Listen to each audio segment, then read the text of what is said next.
चालेल, मग मी सुरुवात करायला घेते मग आता. हो.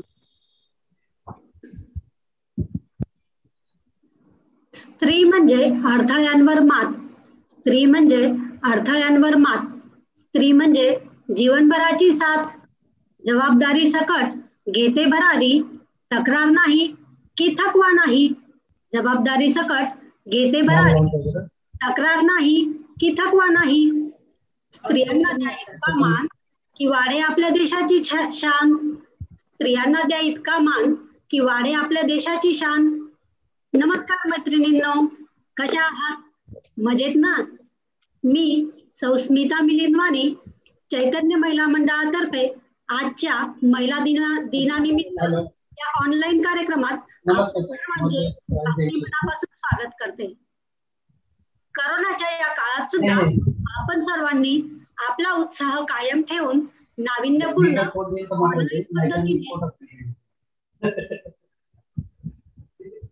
करोनाच्या या काळात सुद्धा आपण सर्वांनी आपला उत्साह कायम ठेवून नाविन्यपूर्ण ऑनलाईन पद्धतीने या वर्षीची मकर संक्रांत मर्यादित स्वरूपात परंतु आगळ्या वेगळ्या पद्धतीने साजरी केली.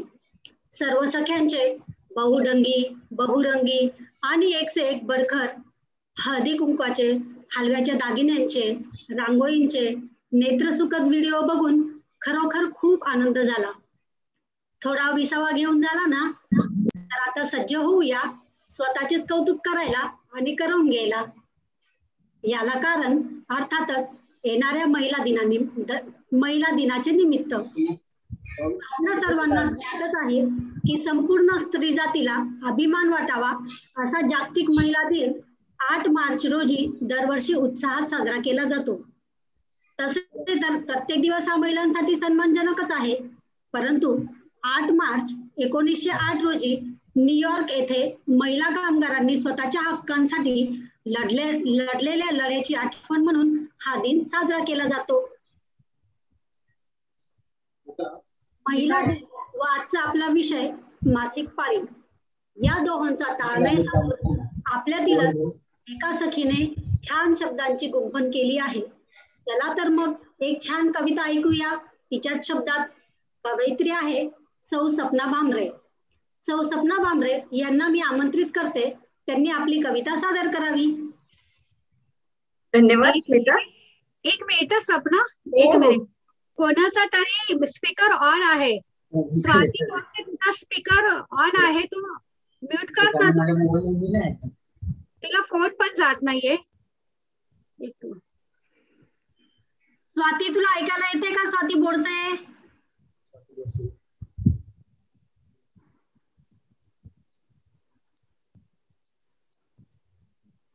नाही, ठीक आहे, चल स्वप्न कंटिन्यू. आवाज येतोय माझा? हो हो, तुझा येतोय सपना. ठीक आहे, ठीक आहे. धन्यवाद स्मिता. आयुष्याच्या घरट्यामधून जीवनाची सूर साधणाऱ्या, जगणाऱ्या, जगविणाऱ्या माझ्या प्रत्येक सुंदर मैत्रिणीला, स्त्री शक्तीला मी सौ सपना भामरे मनपूर्वक नमस्कार करते. सर्व मैत्रिणींना महिला दिनाच्या खूप खूप शुभेच्छा. आता माझ्या सर्व मैत्रिणींसाठी मी माझ्या स्वरचित चार ओळी इथे सादर करू इच्छिते. माझ्या कवितेचे शीर्षक आहे श्री कणखर शक्ती.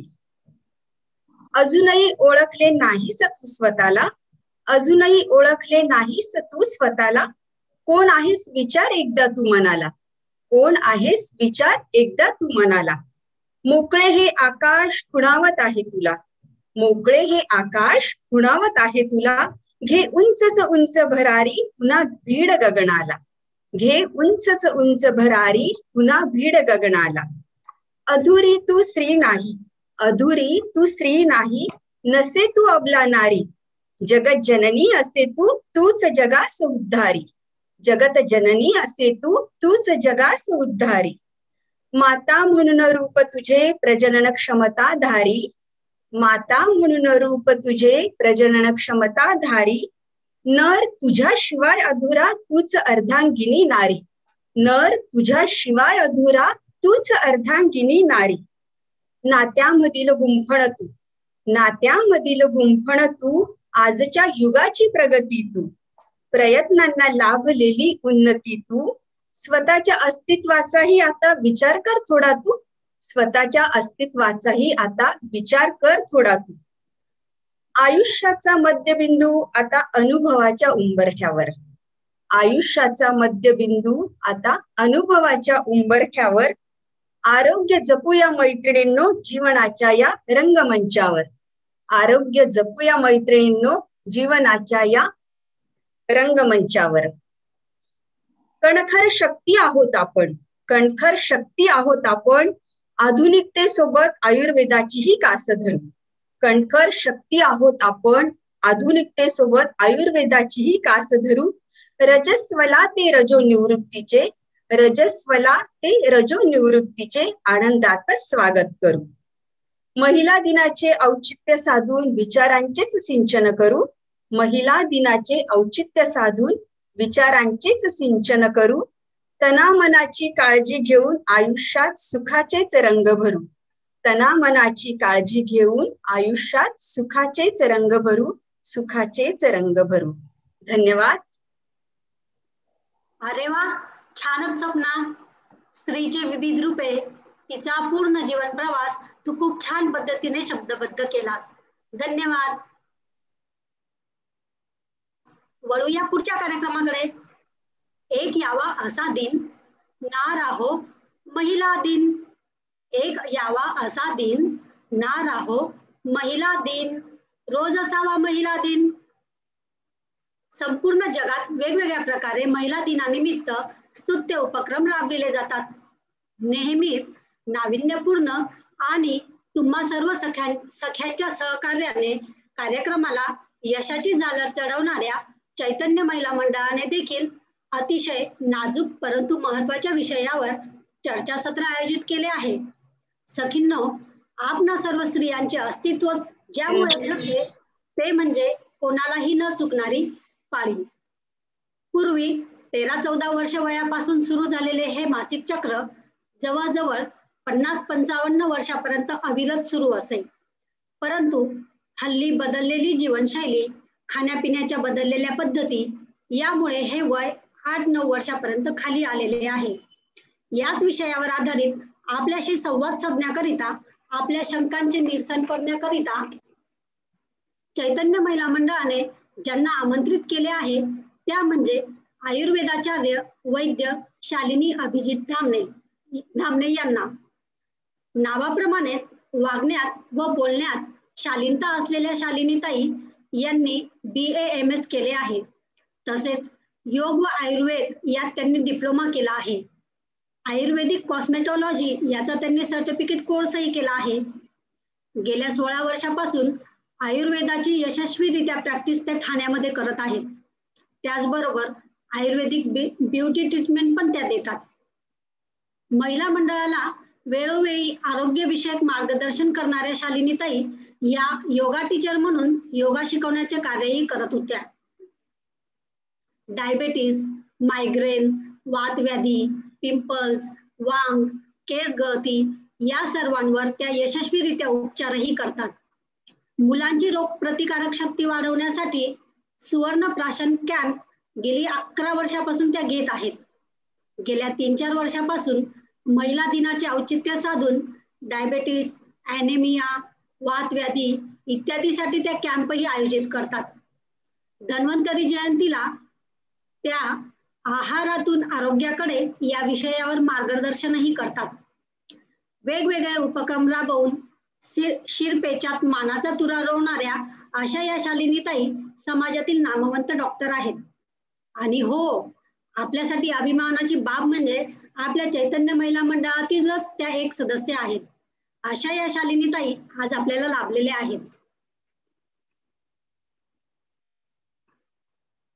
आजच्या या महिला दिनाच्या कार्यक्रमात शालिनीताई आपले खूप खूप स्वागत. चला तर मग शालिनीताईंचे बहुमोल मार्गदर्शन ऐकूया. स्वतःसोबत परिवाराचेही आरोग्य जपूया. आता मी शालिनीताईंना आमंत्रित करते की त्यांनी आम्हाला मार्गदर्शन करावे.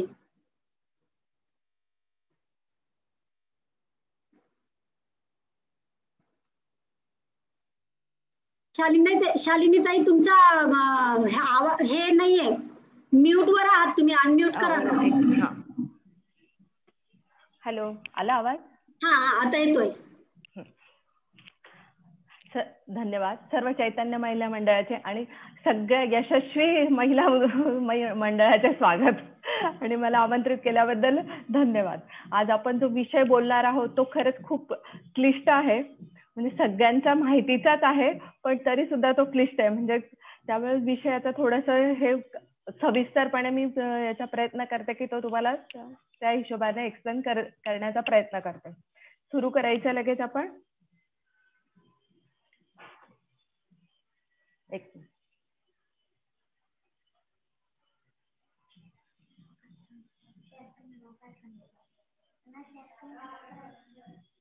त्यांना करायचं, त्यांना शेअर स्क्रीन अलाउ करायला. स्क्रीन शेअर करा ना तुम्ही. एक प्रेझेंटेशन आहे केलेलं, तुमच्या याच्यावरती येतंय का? अलाउ करा स्क्रीन शेअरिंग. आलं?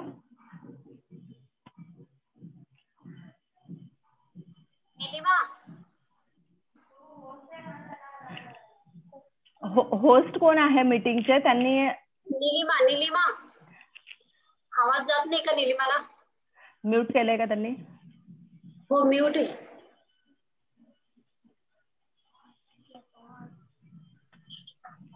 चॅट करू, चॅट मध्ये मेसेज टाका.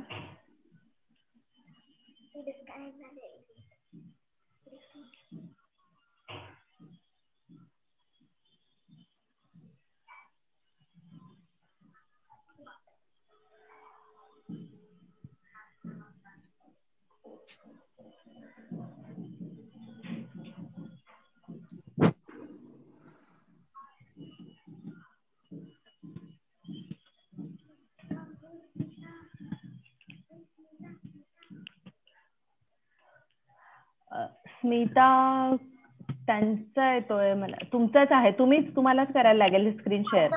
मलाच करायला लागेल का? पण हो स्क्रीन शेअरिंग कसं करायचं मला थोडं आयडिया. खाली लॅपटॉप वरती खाली हे करा, सेटिंग्स मध्ये शेअर स्क्रीन करायचं का? शेअर स्क्रीन, हा त्याच्यावरती क्लिक करा. अलाउ करा तिथे विचारलं की.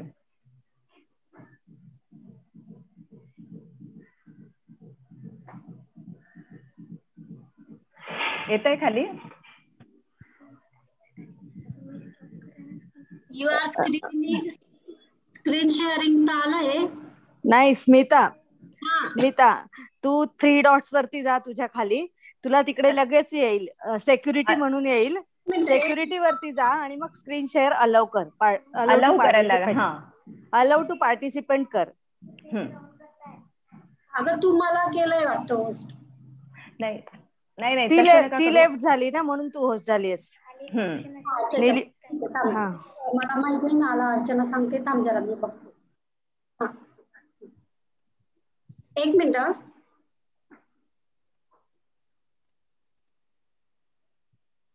स्मिता मोर मध्ये जा. मोर मध्ये गेलीस ना तर तिथे 3 डॉट्स वरती लगेच सेक्युरिटी येईल बघ. स्मिता एक मिनिट, माझ्या ह्याच्यात डायरेक्ट सिक्युरिटी पण वेगळं आहे ग. मग सेक्युरिटी वर नाही, मोर म्हणून ऑप्शन येतोय का तिथे? मोर म्हणून आहे ना. हा, मीटिंग सेटिंग्स मध्ये जा. मीटिंग सेटिंग्स मध्ये जा, तिकडे तुला सेक्युरिटी ऑप्शन येईल आणि मग अलाउ टू पार्टिसिपेंट कर. हा, एखाद्याच मोर मध्ये पण असतो तो ऑप्शन, काही याला तसं असतं. मोर मध्ये गेलात की तिथे अलाउ टू पार्टिसिपेंट असं आलं तरी त्याच्या शेअर स्क्रीन करू का? हा, येस करेक्ट, तेच करा. केलं बघा बरं, आलं का? हा, झालं ना? हो झालं. प्रॉब्लेम बघा तुम्हाला स्क्रीन वरती दिसतंय धन्वंतरीचं? मला तरी दिसतंय. हा, तुम्ही सगळ्यांना दिसतंय का विचारून घ्या ग्रुप मध्ये सगळ्याच्या स्क्रीन. हो येतंय, दिसतंय स्क्रीन. हे आयुर्वेदाची देवता आहे धन्वंतरी, त्यांच्यापासून आपण सुरुवात करूया.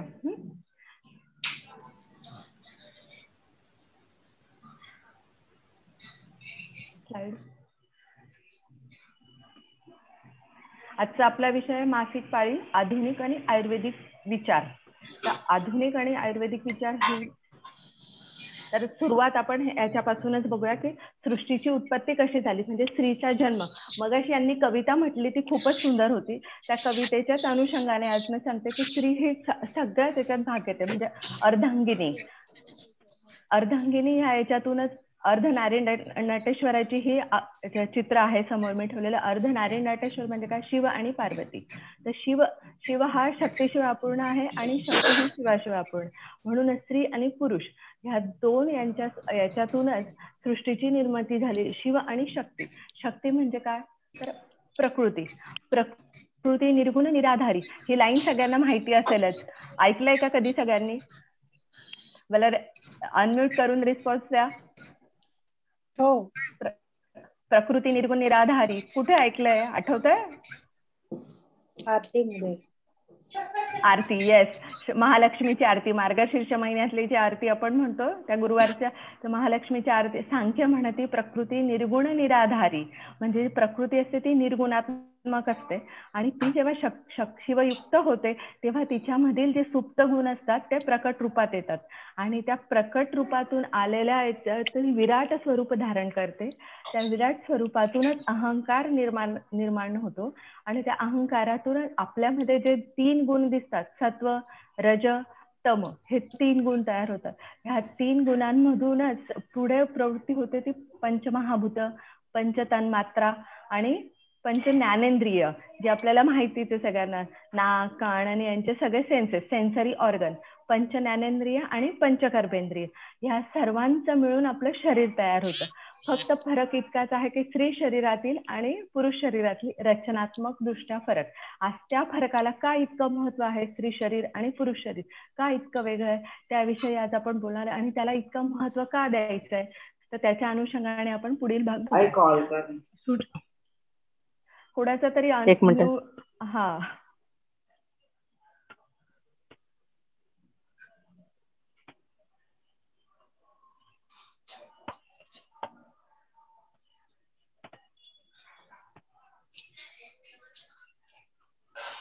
कंटिन्यू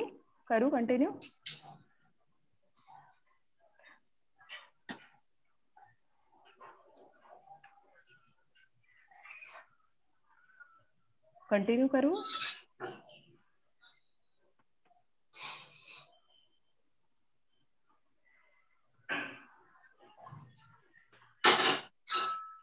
आर्या, हे चॅटबॉक्स हे केल्यानंतर, स्क्रीन शेअर केल्यानंतर काही कळत नाही का ग?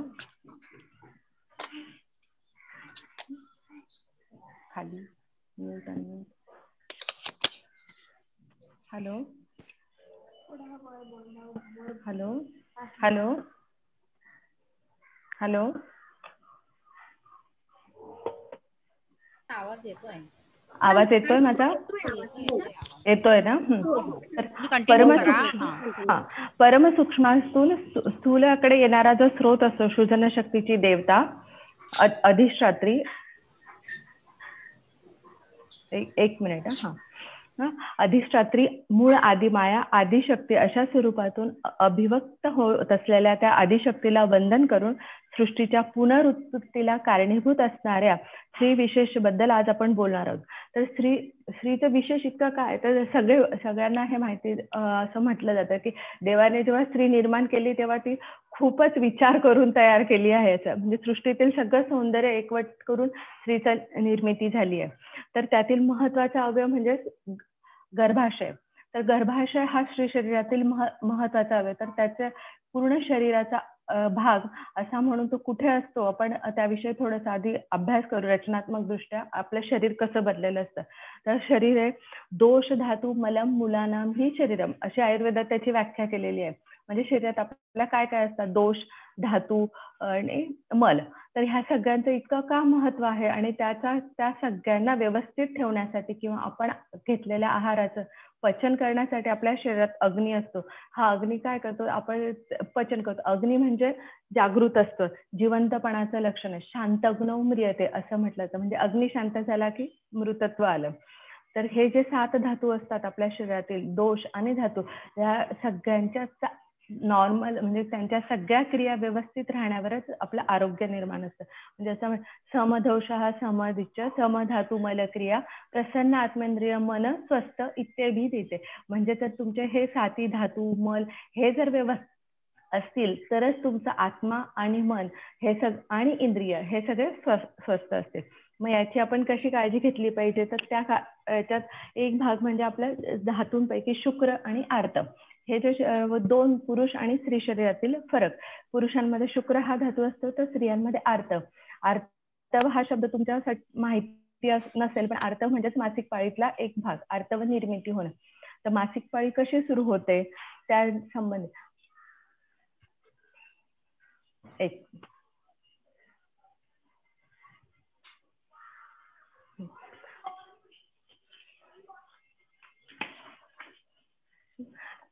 आधुनिक मतानुसार जर म्हटलं तर मेन्स्ट्रुअल सायकल, आणि आयुर्वेदानुसार जर विचार केला तर त्याला ऋतुचक्र अशी संज्ञा दिलेली आहे. ऋतुचक्र म्हणजेच सगळ्यांना माहिती, ऋतूचं चक्र म्हणजे आपल्या जसे सीझन असतात त्याचप्रमाणे हा सीझन दर महिन्याला येणारी पाळी म्हणजेच ऋतुचक्र. तर त्याची एक खूप सुंदर व्याख्या केलेली आहे. अष्टवर्ष भवेत गौरी नववर्षातु रोहिणी दशवर्षा भवेत कन्या अथ ऊर्ध्व रजस्वला, अशा पराशर स्मृतीमध्ये म्हटलं. म्हणजे 10 वर्षाच्या नंतरचा काळ हा रजस्वला होण्यासाठी योग्य असतो. म्हणजे मुलगी 10 वर्षाची झाल्यानंतर जे काही तिच्या शरीरात बदल होतात त्या अनुषंगाने तिची पाळी सुरू होणार असा अंदाज बऱ्याच वेळा मोठ्या म्हणजे माता भगिनी घेतात की त्याच्यावर आता हिला पाळी सुरू होणार, त्या अनुषंगाने आया तिला मार्गदर्शन करतात. तर मुलीच्या जीवनातील पाळी येणे हा एक महत्वाचा टप्पा असतो. तर याच्यात शारीरिक मानसिक आणि सर्व स्तरावर बदल होतात. मुलींना तर सुंदर दिसावंसं वाटतं, चांगलं नटावंसं वाटतं, ह्या सगळे ज्या बदल होतात त्यात हार्मोनल, आधुनिक मतानुसार म्हटलं की जे हार्मोनल चेंजेस होतात. तर आयुर्वेदानुसार म्हटलं असतं की मुलगी वयात येते, वयात येताना होणारे हे बदलांना सामोरे कसं जायचं, तर त्यासाठी आपण विविध हल्लीच्या स्कूलमधून पण त्याविषयी मार्गदर्शन केलं जातं. म्हणजे वयात येताना काय काळजी घ्यावी. पण बऱ्याच वेळा आपण ह्या बाबतीत मोकळेपणाने बोललं जात नाही. मुली असो किंवा जी 40 वर्षाची बाई असो की मेनोपॉज झालेली बाई असो, त्या बाबतीत अजूनही मोकळ्या विषयाने बोललं जात नाही. म्हणूनच मी हा विषय खरा निवडला आहे याच्यासाठी. तर जी अवस्था असते ती खूपच याच्यात झालेली असते. म्हणजे ऋतू म्हणण्याचं कारण काय, तर नेहमीची येतो पावसाळा. त्याच्यानुसार ह्या उक्तीनुसार शरीरात कालप्रभावाने वयाच्या 12 ते 16 वर्षा झाल्यानंतर 50 वर्षापर्यंत नियमितपणे 3 ते 5 दिवसापर्यंत हा रजस्राव होत असतो. म्हणून निसर्गातील ऋतूशी याचं साधर्म्य असल्यामुळे ऋतुचक्र असं नाव म्हटलं. तर आधुनिक याच्यानुसार म्हणजे मेन्स्ट्रुअल सायकल मध्ये नक्की काय होतं, तर शरीरातील पिट्युटरी ग्लँड, थायरॉइड ग्लँड, ओव्हरीज ह्या सगळ्या याच्यातून जे अंतस्राव स्रवतात त्यांचा जो गर्भाशयावरती जो इफेक्ट होतो त्यामुळे पाळी सुरू होते. तर पाळी येण्या दर महिन्याला बाकी सगळं हे सगळं आधुनिक याच्यानुसार आणि आयुर्वेदानुसार सगळं सारखं. त्या फक्त इकडे हार्मोन्स म्हटलं आहे तर इकडे वात पित्त कफ याचा वाढ होऊन धातूंची वाढ झाल्यानंतर वयाच्या काळाच्या प्रभावाने वय वाढल्यानंतर पाळी सुरू होते. ह्या 3 अवस्था पाळीच्या एका महिन्यात आपल्याला दिसत असतात. Menstruation, follicle phase, ovulation phase आणि हे जे जर गर्भधारणा झाली तर हे, नाहीतर परत पुढच्या महिन्याला पाळी नेहमीप्रमाणे 3 दिवसाची सायकल असेल. पण प्रत्येकाच्या प्रकृती आणि याच्यानुसार ही सायकल थोडीफार मागे पुढे होते. म्हणजे 22 दिवस, कोणाची 28 दिवस, कोणाची 35 दिवस. सुरुवातीला हा काळ 3 ते 5 दिवसाचा असू शकतो, कोणाची नंतर अधिक जास्तही असते, म्हणजे कमी कालांतराने पण होते. हे झालं नॉर्मल सायकल. पण ह्या नॉर्मल याच्यातून बऱ्याच वेळा काय त्रास होतात ते आपण बघूया की ह्या पाळीचं इतकं का महत्व आहे. पाळी येणे यालाच रजोदर्शन असं म्हटलं जातं. रज हे शरीरातील रस व रक्त ह्या धातूंपासून तयार झालेलं असतं. पाळी सुरू झाल्यानंतर प्रत्येक महिन्यात ते गर्भाशयात साठवलं जातं आणि अंतफलातून दर महिन्याला एक बीज बाहेर पडतं. या बीजाचा पुरुष बीजाचा संयोग झाला तर गर्भधारणा होते, गर्भधारणा झाली नाही तर अनावश्यक ठरलेले आणि जुनं झालेले हे मल, रज, मासिक पाळी या शरीरातून बाहेर टाकले जाते. पाळी येताना काही अनियमित असते तर जाताना देखील अनियमित असते. पूर्वीच्या काळी पाळी आली की त्या प्रित्यर्थ उत्सव साजरा केला जाईल. म्हणजे अजूनही काही ग्रामीण भागामध्ये हे असं केलं जातं, मुलीला त्याचं सेलिब्रेशन केलं जातं. पण आता हे कुणाला मान्य नाही. पण का करायचं तसं सेलिब्रेशन? का म्हणजे त्याच्या मागचा उद्देश काय होता? तर पाळी येणं ही एक उदात्त भावना आहे की आता आपली मुलगी मातृत्वाच्या या भावनेस पात्र झाली आहे असा त्याचा अर्थ. म्हणजे अजून सुद्धा लोक त्या पद्धती फॉलो करतात.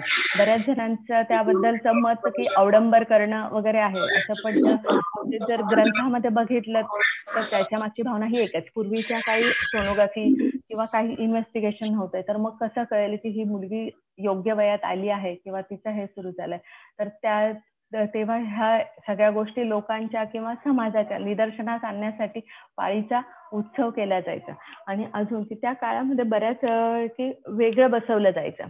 तर हा सुरुवात ग्रंथामध्ये असं कुठेही म्हटलेलं नाहीये की याच्याने धार्मिक किंवा ही बाजू असते की याच्यासाठी तुम्ही वेगळं बसणं हे धर्माचा भाग आहे. तर तिथे वेगळं बसवण्याचा हे फक्त की उद्देश एवढाच की त्या वेळात जी गर्भाशयाची स्थिती असते, गर्भाशय मुख्यतः विस्तारित झालेला असतो, जो भाग असतो तो ओपन झालेला असतो, त्यामुळे इन्फेक्शन होण्याचे चान्सेस खूप जास्त असतात. आजच्या काळातले जे आपण क्वारंटाईन होणं म्हणतो तीच एक पद्धत होती की त्या काळात क्वारंटाईन राहायला पाहिजे. म्हणजे जास्त लोकांच्या संपर्कात न येणे. संपर्कात आलात की तुम्ही बाहेर पडायला लागतं, बाहेर पडलात की आपोआपच बाहेर जाण्याचा हे वाढला की इन्फेक्शन होण्याचे चान्सेस जास्त असतात. हा एकच उद्देश त्याच्यातून होता. तिथे कुठल्याही ग्रंथात असं लिहिलेलं नाहीये की वेगळं बसणं हे कंपल्सरी होतं. त्याच्या मागची भावना फक्त हीच होती की स्त्री शरीराची काळजी घेणं. दुसरं म्हणजे आता हे याच्याकडे बघण्याचा दृष्टिकोन असा झालेला आहे की हे सगळं पूर्वीपासून चालत आलेलं असल्यामुळे की मंदिरांमध्ये जाऊ नये वगैरे ह्या सगळ्या गोष्टींचा पुढे अवडंबर होत गेलं. ह्या पाळीचा हे महत्वाचा भाग म्हणजे पाळी वयात आल्या स्त्री शरीराचे आरोग्य, उंची व्यवस्थित वाढणं आणि प्रजन उत्पत्ती व्यवस्थित होणं आणि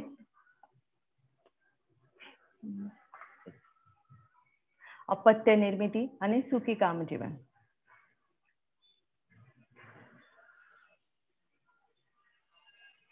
पाळीच्या संबंधीच्या तक्रारी काय काय असतात? पोट दुखणे, अल्प प्रमाणात स्राव होणे, अनियमित येणे, चेहऱ्यावरती पिंपल्स येणे, मानेवरती डाग येणे, श्वेतस्राव, मूत्र प्रणाली, स्पॉटिंग, युरिन इन्फेक्शन वारंवार होणे, पाळी उशिरा येणे, लठ्ठपणा, ताप येणे, अशा बऱ्याच गोष्टी नॉर्मली नाही म्हणतायत त्याला. खरं तर हे असे सगळे बरेच लक्षणं दिसतात. मग याला नॉर्मल म्हणायचं का आपण? तर नक्कीच नाही. याचा विचार हे सगळी जी लक्षणं आहे, नॉर्मल हा बाकी जर तो शरीराचा नॅचरल प्रोसेस आहे तर ती इतकी त्रासदायक नाही झाली पाहिजे. त्रास होतोय कुठल्याही गोष्टीचा तर तुम्ही नक्कीच त्याच्याकडे लक्ष द्या. वैद्यांचा सल्ला घ्या की का त्रास होतोय. पाळी येताना पोट दुखणं हे कितपत योग्य आहे, किंवा पाळीच्या वेळेस खूप जास्त स्राव होणं हे योग्य आहे का, पिंपल्स येणं हे तारुण्य सुलभ भावना आहे. तारुण्य पिटिका ह्या बऱ्याच जण कालांतराने ते जातात, पण तरीही असं हे होतच आहे. तर मग तुमच्या आहारात काही बदल झालेला आहे का, काही नियम पाळले जात नाहीत का, ह्या सगळ्या गोष्टींचा विचार होणं खूप आवश्यक आहे.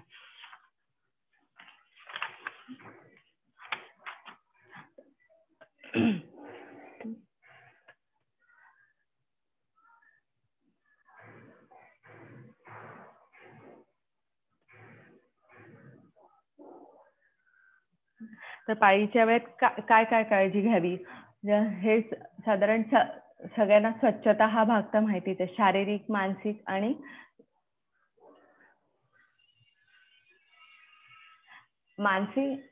एक मिनिट इकडे ना,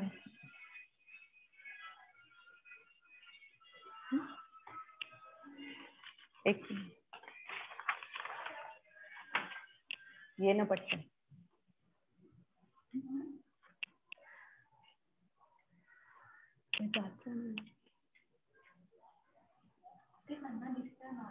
मला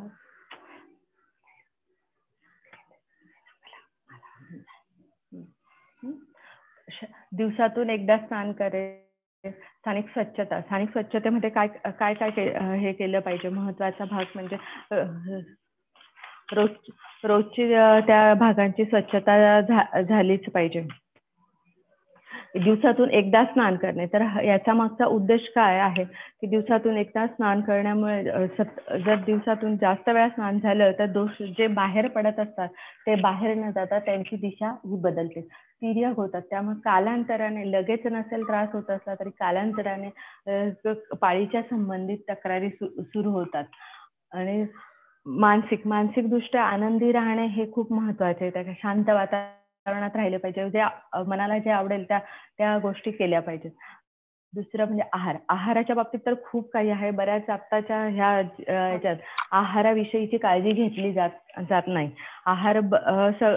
च्या बाबतीत दुर्लक्ष केलं जातं. तर आहार हा कसा असायला पाहिजे. शिळे अन्न खायचं नाही. शक्य हे पाळीच्या काळामध्ये पचायला हलका आहार घ्यावा. दूध, सातूची खीर, रोजचे साधं जेवण. कालांतराने जे दुष्परिणाम होणार नसतील हे ह्या गोष्टीने नक्कीच टाळता येतात. हॉटेलिंग, बटाटा खूप जास्त प्रमाणात खाणं, चना डाळीचे पदार्थ, कडधान्य हे सगळे पदार्थ कमी खावे. तर ह्या सगळ्या पदार्थातून वात वाढत असतो. वाताचा आणि ह्या वात वाढण्याचा आणि पाळीचा काय संबंध. तर शरीराची रचना आहे त्यानुसार गर्भाशय हे कटिस्थानात आहे शरीराच्या, म्हणजे कटिस्थानात असल्यामुळे शरीराचा जो भाग आहे तिथे वाताचे खूप जास्त आधिक्य असते.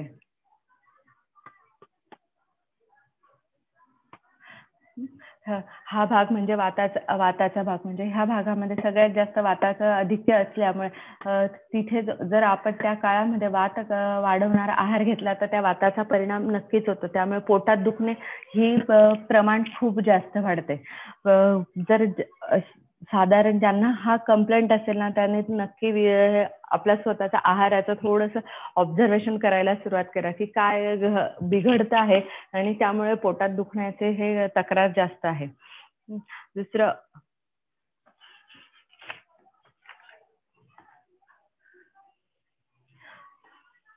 अधिक श्रम करू नये. आता अधिक श्रम करू नये हा भाग झाला. अधिक श्रम करू नये म्हणजे का करू नये. आता सगळ्याच मॅक्झिमम लेडीज वर्किंग असतात, पण स्त्री आणि पुरुष बरोबरीने काम करत असतात. पण मग त्या काळात अधिक श्रम न करण्याचा पर्पज काय की गर्भाशयाचे हे स्नायू खूप नाजूक असतात, त्यांना ताण येतो. आणि दुसरं म्हणजे गर्भाशयाच्या जागेवरती जे 3 दिवस रक्तस्राव होत असतो तर त्या स्रावामुळे तिथे जखम झालेली असते. म्हणजे थोडक्यात आपण जखम झालेली असली तर तिची किती काळजी घेतो. म्हणजे जरा एक उदाहरण म्हणून सांगते, जर आपण हे सगळे अधिक श्रम करणे, वजन उचलणं, खेळणे, धावणे हे देखील पाळीच्या काळात केलं तर त्याचा परिणाम नक्की फ्युचरमध्ये म्हणजे जे आत्ताचे वाढलेले आजार आहेत, एंडोमेट्रियोसिस आणि हे खूप जास्त मेनोपॉज काळामध्ये खूप जास्त प्रमाणात रक्तस्राव होणे, ह्या सगळ्या गोष्टी कालांतराने दिसायला लागतात. तर एक उदाहरण म्हणून सांगते की जर ह्याचा आणि याचा काय संबंध. जर बघितलं असं तुम्ही प्रेग्नन्सीच्या पहिल्या 3 महिन्यामध्ये खूप जास्त काळजी घ्यायला सांगतात. तर का एवढी काळजी घेण्याची काय गरज. तेव्हा जर जड कामं केली तर गर्भपात होऊ शकतो. म्हणजेच असा कामांचा परिणाम गर्भाशयापर्यंत पोहोचतो. जर गर्भाशय त्यावेळी जर जखमी असेल आणि त्यावेळी जर तुम्ही त्याच्यावरती इतका ताण देणार असाल तर 4 दिवसाच्या त्या काळात त्याचा परिणाम नक्कीच होतो. म्हणून योग्य विश्रांती घेणं आवश्यक आहे. म्हणून पूर्वीच्या काळी सक्तीची विश्रांती दिली जायची. ती विश्रांती देण्याचा उद्देश हाच की वेगळं बसलं म्हणजे ऑटोमॅटिकली तुम्हाला विश्रांती मिळणार आहे आणि आयतं जेवण मिळणार आहे. पण आता सगळे तो नियम बाजूला ठेवून हे करतात. पण नाही, ते आत्ताच्या ह्याच्यात शक्य नसलं तरी कमीत कमी शरीराला दगदग होईल एवढी काळजी नक्की घ्यावी.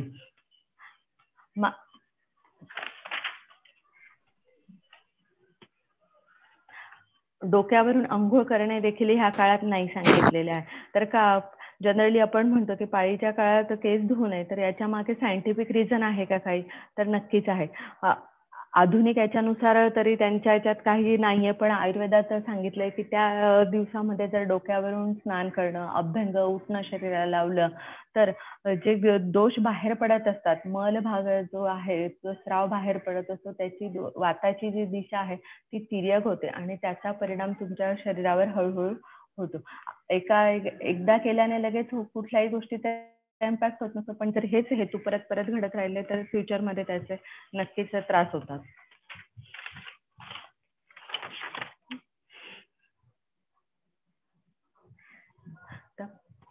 हे झाले पाळीच्या संबंधात. Early menopause. अर्ली मेनोपॉज हे नक्की काय आहे? पाळी ही प्रत्येकाची वेगळ्या वेगळ्या, जशी वयाच्या 12 ते 16 वर्षात सुरू होते तशी 40 ते 50 ह्या काळामध्ये जाते. कुणाची 42 नंतरच लक्षणं सुरू होतात, मग त्यालाच अर्ली मेनोपॉज असे म्हणतात. अर्ली मेनोपॉज मध्ये काय होतं?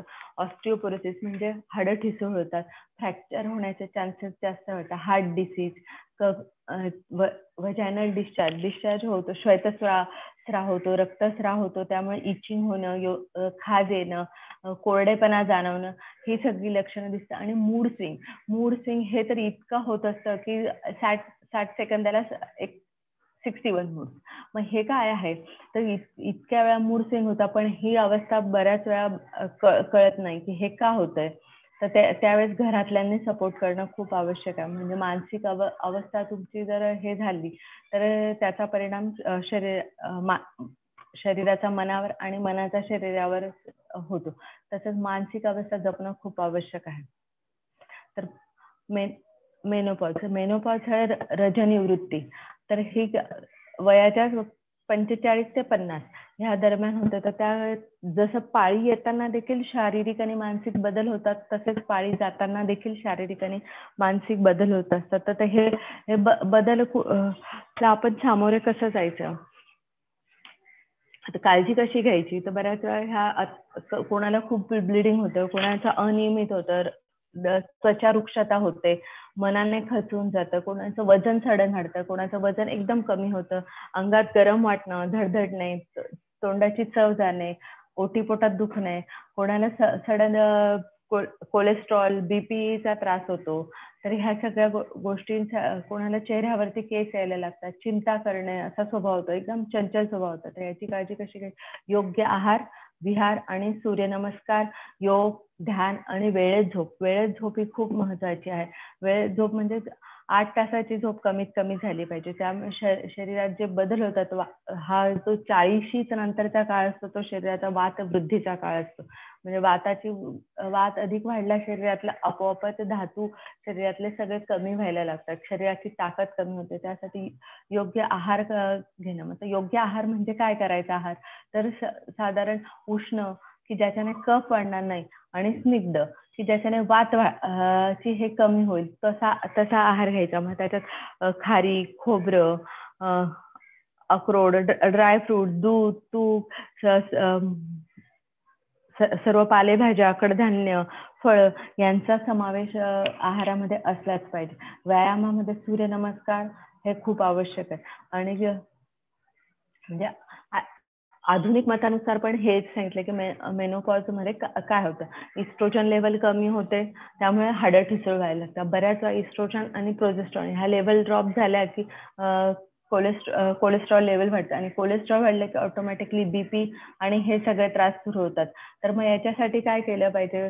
तर ह्या सगळ्या गोष्टी, वात वाढणार नाही ही काळजी घेतली पाहिजे, आणि मनाने आनंदी राहणं हे खूप महत्वाचं आहे. अजून एक महत्वाचं याच्यामध्ये म्हणजे बऱ्याच वेळा पाळीच्या काळामध्ये मलावष्टंभ, पोट साफ न होणं, ही कंप्लेंट खूप बायकांची असते. आणि बायकांची स्पेशली का की कारण बायका ह्या काही कामाच्या याच्याने जात नाहीत, वेग आलेला असेल तरी जात नाही, वेगाचं धारण करता. मग मल असो, मूत्र असो, अगदी तहान भूकही असो, ह्या सगळ्या वेगांचं धारण केल्यामुळे एकूणच शरीरातली वाढत जातो. त्यातलं महत्वाचं म्हणजे मलावष्टंभ, पोट साफ न होणं, ही कंप्लेंट जर असेल तर नक्की त्याच्याकडे लक्ष द्या. त्या गोष्टीमुळे वात वाढत राहिला तर पाळीच्या वेळीच्या कंप्लेंट जास्त वाढतात. बरं, पाळीशी रिलेटेड का आपण काय काय काळजी घेऊ शकतो?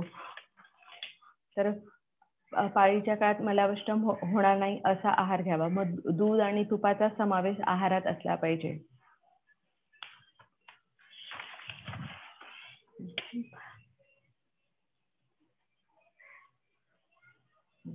शुद्ध बीजापोटी फळे रसाळ गोमटी. हे असं का बरं? आता सगळ्यांनाच माहिती, राहीबाईंना हे मिळालं ह्यावेळेस 26 जानेवारीला. तर कशाबद्दल? ऑर्गॅनिक सीड फ्रुट्स आणि हे. तर आपण हाच विचार केला पाहिजे. जर हा पाळीच्या जर तक्रारी सतत होत राहिल्या तर ऑटोमॅटिकली त्याच्यातून निर्माण होणारं जे बीज आहे, स्त्री बीज आहे, ते कमकुवत व्हायला लागतं. सगळ्यांनाच वाटतं आपल्या घरी शिवाजी जन्मावा, पण जर तो शिवाजी जन्माला यायचा असेल आणि पुरुषांनाही वाटायचं सुंदर कर्तव्य की आपल्या घरी मुलगा तसा जन्माला यावा, पण एकटा पुरुष असे अपत्य निर्माण करू शकत नाही. मुलाची शरीर व मानस वाढ करणे, त्याला 9 महिने वाढवणे, सुरक्षित ठेवणे हे काम स्त्रीच्या कक्षेत येत असल्यामुळे स्त्रीला अनन्यसाधारण महत्व आहे. मग तसंच तो विचार करणं महत्वाचं आहे की आणि मग बीज उत्तम राहणं हा फक्त स्त्रीची ही एवढीच जबाबदारी आहे का, की पुनरुत्पादनासाठीच ह्या गोष्टीचा विचार केला पाहिजे का? तर नक्कीच नाही. स्त्रियांचे आरोग्य, स्त्री हा मगाशी म्हटलं तसं पंच कर्मेंद्रिय आणि पंच ज्ञानेंद्रिय यांच्यानी शरीर बनलेलं आहे. तर त्याच्यातलं महत्वाचं एक इंद्रिय म्हणजे कर्मेंद्रिय, म्हणजे स्त्रीची जनन इंद्रिय आणि पुरुष शरीरातील जनन. तर त्यांचा महत्वाचा रोल हा स्त्रियांच्या आयुष्यात असतो. तर काय, तर त्याचा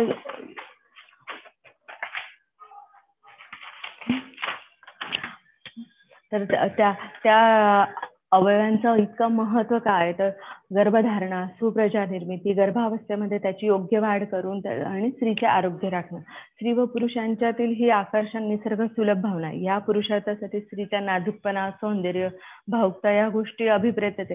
कामाचा एक भाग पुनरुत्ती असल्यामुळे स्त्रीला अनन्यसाधारण महत्व आहे. म्हणून स्मृती या ग्रंथामध्ये प्रजनार्थ महाभाग हा असं हे स्त्रीला म्हटलं. म्हणजे प्रजनन करणं ही फक्त स्त्रीची जबाबदारी का? तर नक्कीच नाही. रक्षाया विशेषतः असं पुरुषांबद्दल म्हटलंय. म्हणजे गर्भधारणेपासून सुख प्रसव होईपर्यंत, मूल वाढेपर्यंत त्या स्त्रीचे रक्षण करणं ही जबाबदारी पूर्णपणे पुरुषाची असते. फक्त शुक्र हे बहिप्रवृत्त असल्यामुळे पुढाकार घेण्यात पुरुष अधिक संवेदनाक्षम असतात व त्याला प्रतिसाद देण्याचे कार्य स्त्री शरीराकडून व्हावे लागते. ऍक्टिव्ह अँड पॅसिव्ह हा असा रोल होत असतो. आणि कामजीवन यश सुखी असेल तर आपोआपच स्त्रीचे आरोग्य निरोगी असते, तो तिच्या चेहऱ्यावर ते दिसतच. आणि काम जीवनातून आलो आधुनिक मतानुसार अँड्रोजन सिक्रिशन्स होत असतात. हे अँड्रोजन सिक्रिशन हार्मोनलमुळे वेदना, दुःख हे विसरायला होतं. पाळीशी संबंधित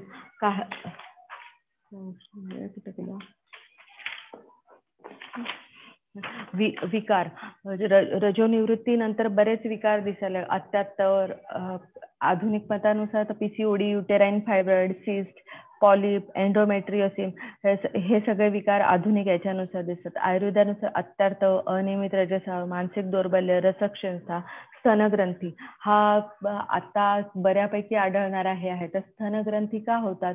तर बऱ्याच वेळा 9 महिने बाळाला प्रेग्नन्सी नंतर डिलिव्हरी झाल्यानंतर बायका बाळाला फिडिंग जास्त करत नाही. त्यामुळे हे बऱ्याच बाबतीत आढळून येतं की ज्यांनी बाळांपणात बाळाला फिडिंग केलेलं नसतं त्यामुळे स्तनग्रंथींचं प्रमाण अधिक जास्त दिसतं. आणि गोड पदार्थ जे जास्त खातात त्यांनाही ह्या हे दिसतो. शिवाय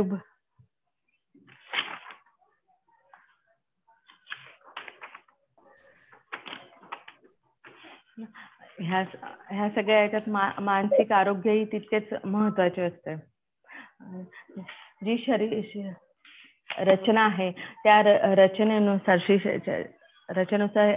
युटेरस किंवा हा जो भाग आहे तो मर्मस्थान म्हटलेलं आहे. मर्मस्थान म्हणजे का? Vital point. तर ह्या व्हायटल पॉइंट याच्यावर आघात होऊ नये म्हणून मग ती काळजी घेणं खूप महत्वाचं असतं. की ज्याचं सध्या सिच्युएशन मध्ये बायका बऱ्याच 2 व्हीलर चालवतात.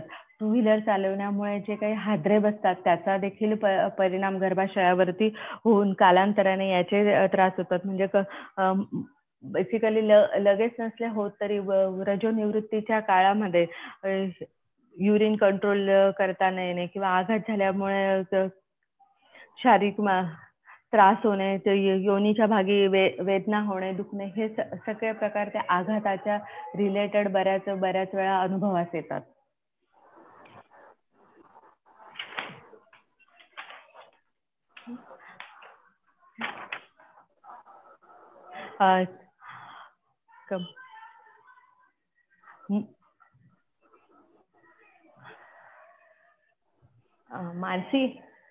मानसी एक मिनिट इकडे ना.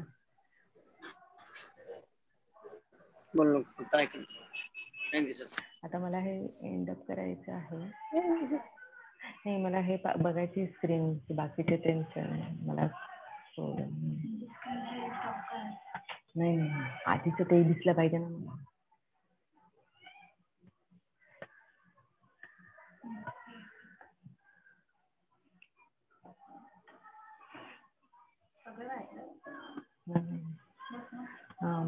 एक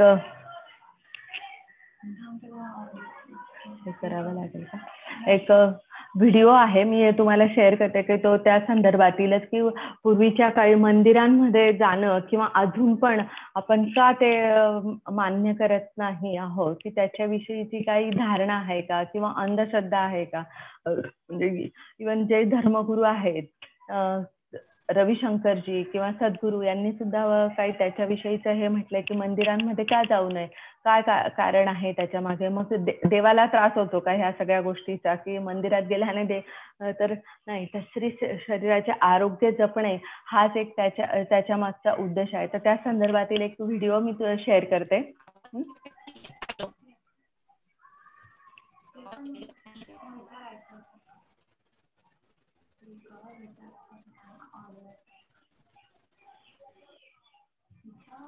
का त्याला येतोय तुम्हाला आवाज? येतोय.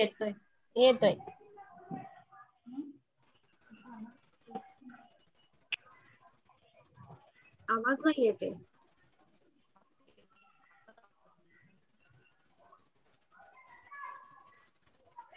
हा, आवाज येत नाहीये.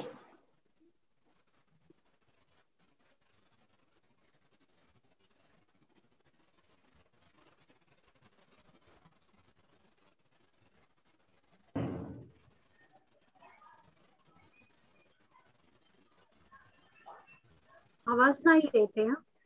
येत नाहीये? नाही येते. एक व्हिडिओ पण प्ले नाही झाला. येत नाहीये आवाज? नाही. व्हिडिओ पण प्ले नाही झाला. ओ Mansi,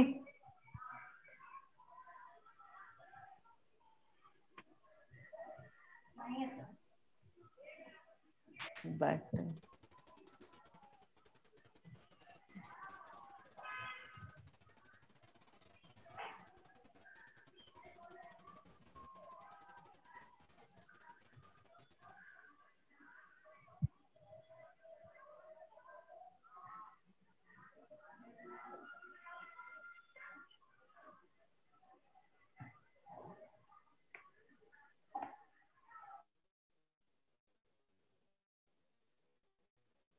video during menstruation.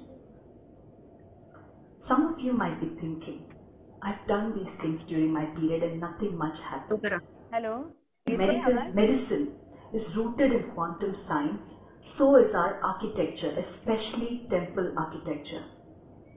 The ancient temples were places where when people went in, their own bodily forces were turned upwards by the forces in the temple. That's why we are told to go to a temple on an empty stomach and after having relieved ourselves, so that it does not interfere with the biological forces that are involved in digestion or waste elimination. But if you look at a menstruating woman, for whom the Apana Vata is always meant to be downwards.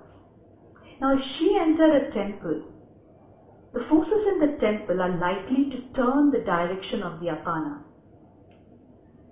The immediate impact would be that she would experience severe menstrual cramps because of the apana being pulled in an opposite direction.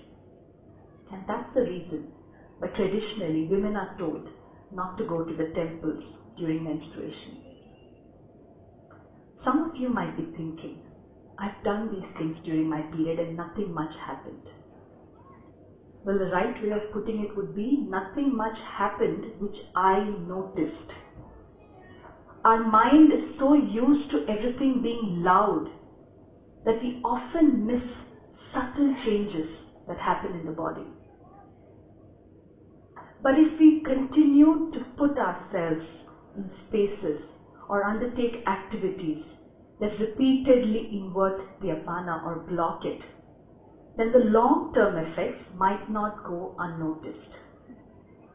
It is said that repeated inversion of the apana vata would cause the menstrual blood itself to change its direction and flow upwards. As bizarre as this may sound, it is very similar to a condition recognized in modern medicine and called endometriosis. The endometrium is nothing but the lining of the uterus which normally sheds when women menstruate. Although modern medicine is not sure of the exact cause of endometriosis, one of the theories, called retrograde menstruation, says that in women affected by endometriosis, during menstruation, a portion of the endometrial tissue and the menstrual blood backs up and flows into the fallopian tube, implants and stays in the abdomen and grows there. As with all cases of apana inversion, endometriosis too is an excruciatingly painful condition. But this condition may have been prevented had we understood the science behind menstruation more deeply. Try not to intellectualize what you just heard. Instead, try and experience it. Having the body of a woman means that you have the tools to experience a deep science which modern medicine does not yet have a language for. Next time when you bleed, observe what your body is telling you. Be still, be silent, so you can listen to the message that your period is conveying. Your menstrual cycle is the proof of the existence of a deep science. It would be a shame to let it go by unnoticed. Thank you.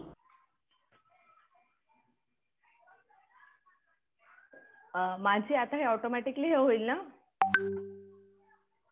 Can anybody speak confidently even if they're not born talented? Do you really think that the speakers and the great communicators, they're born?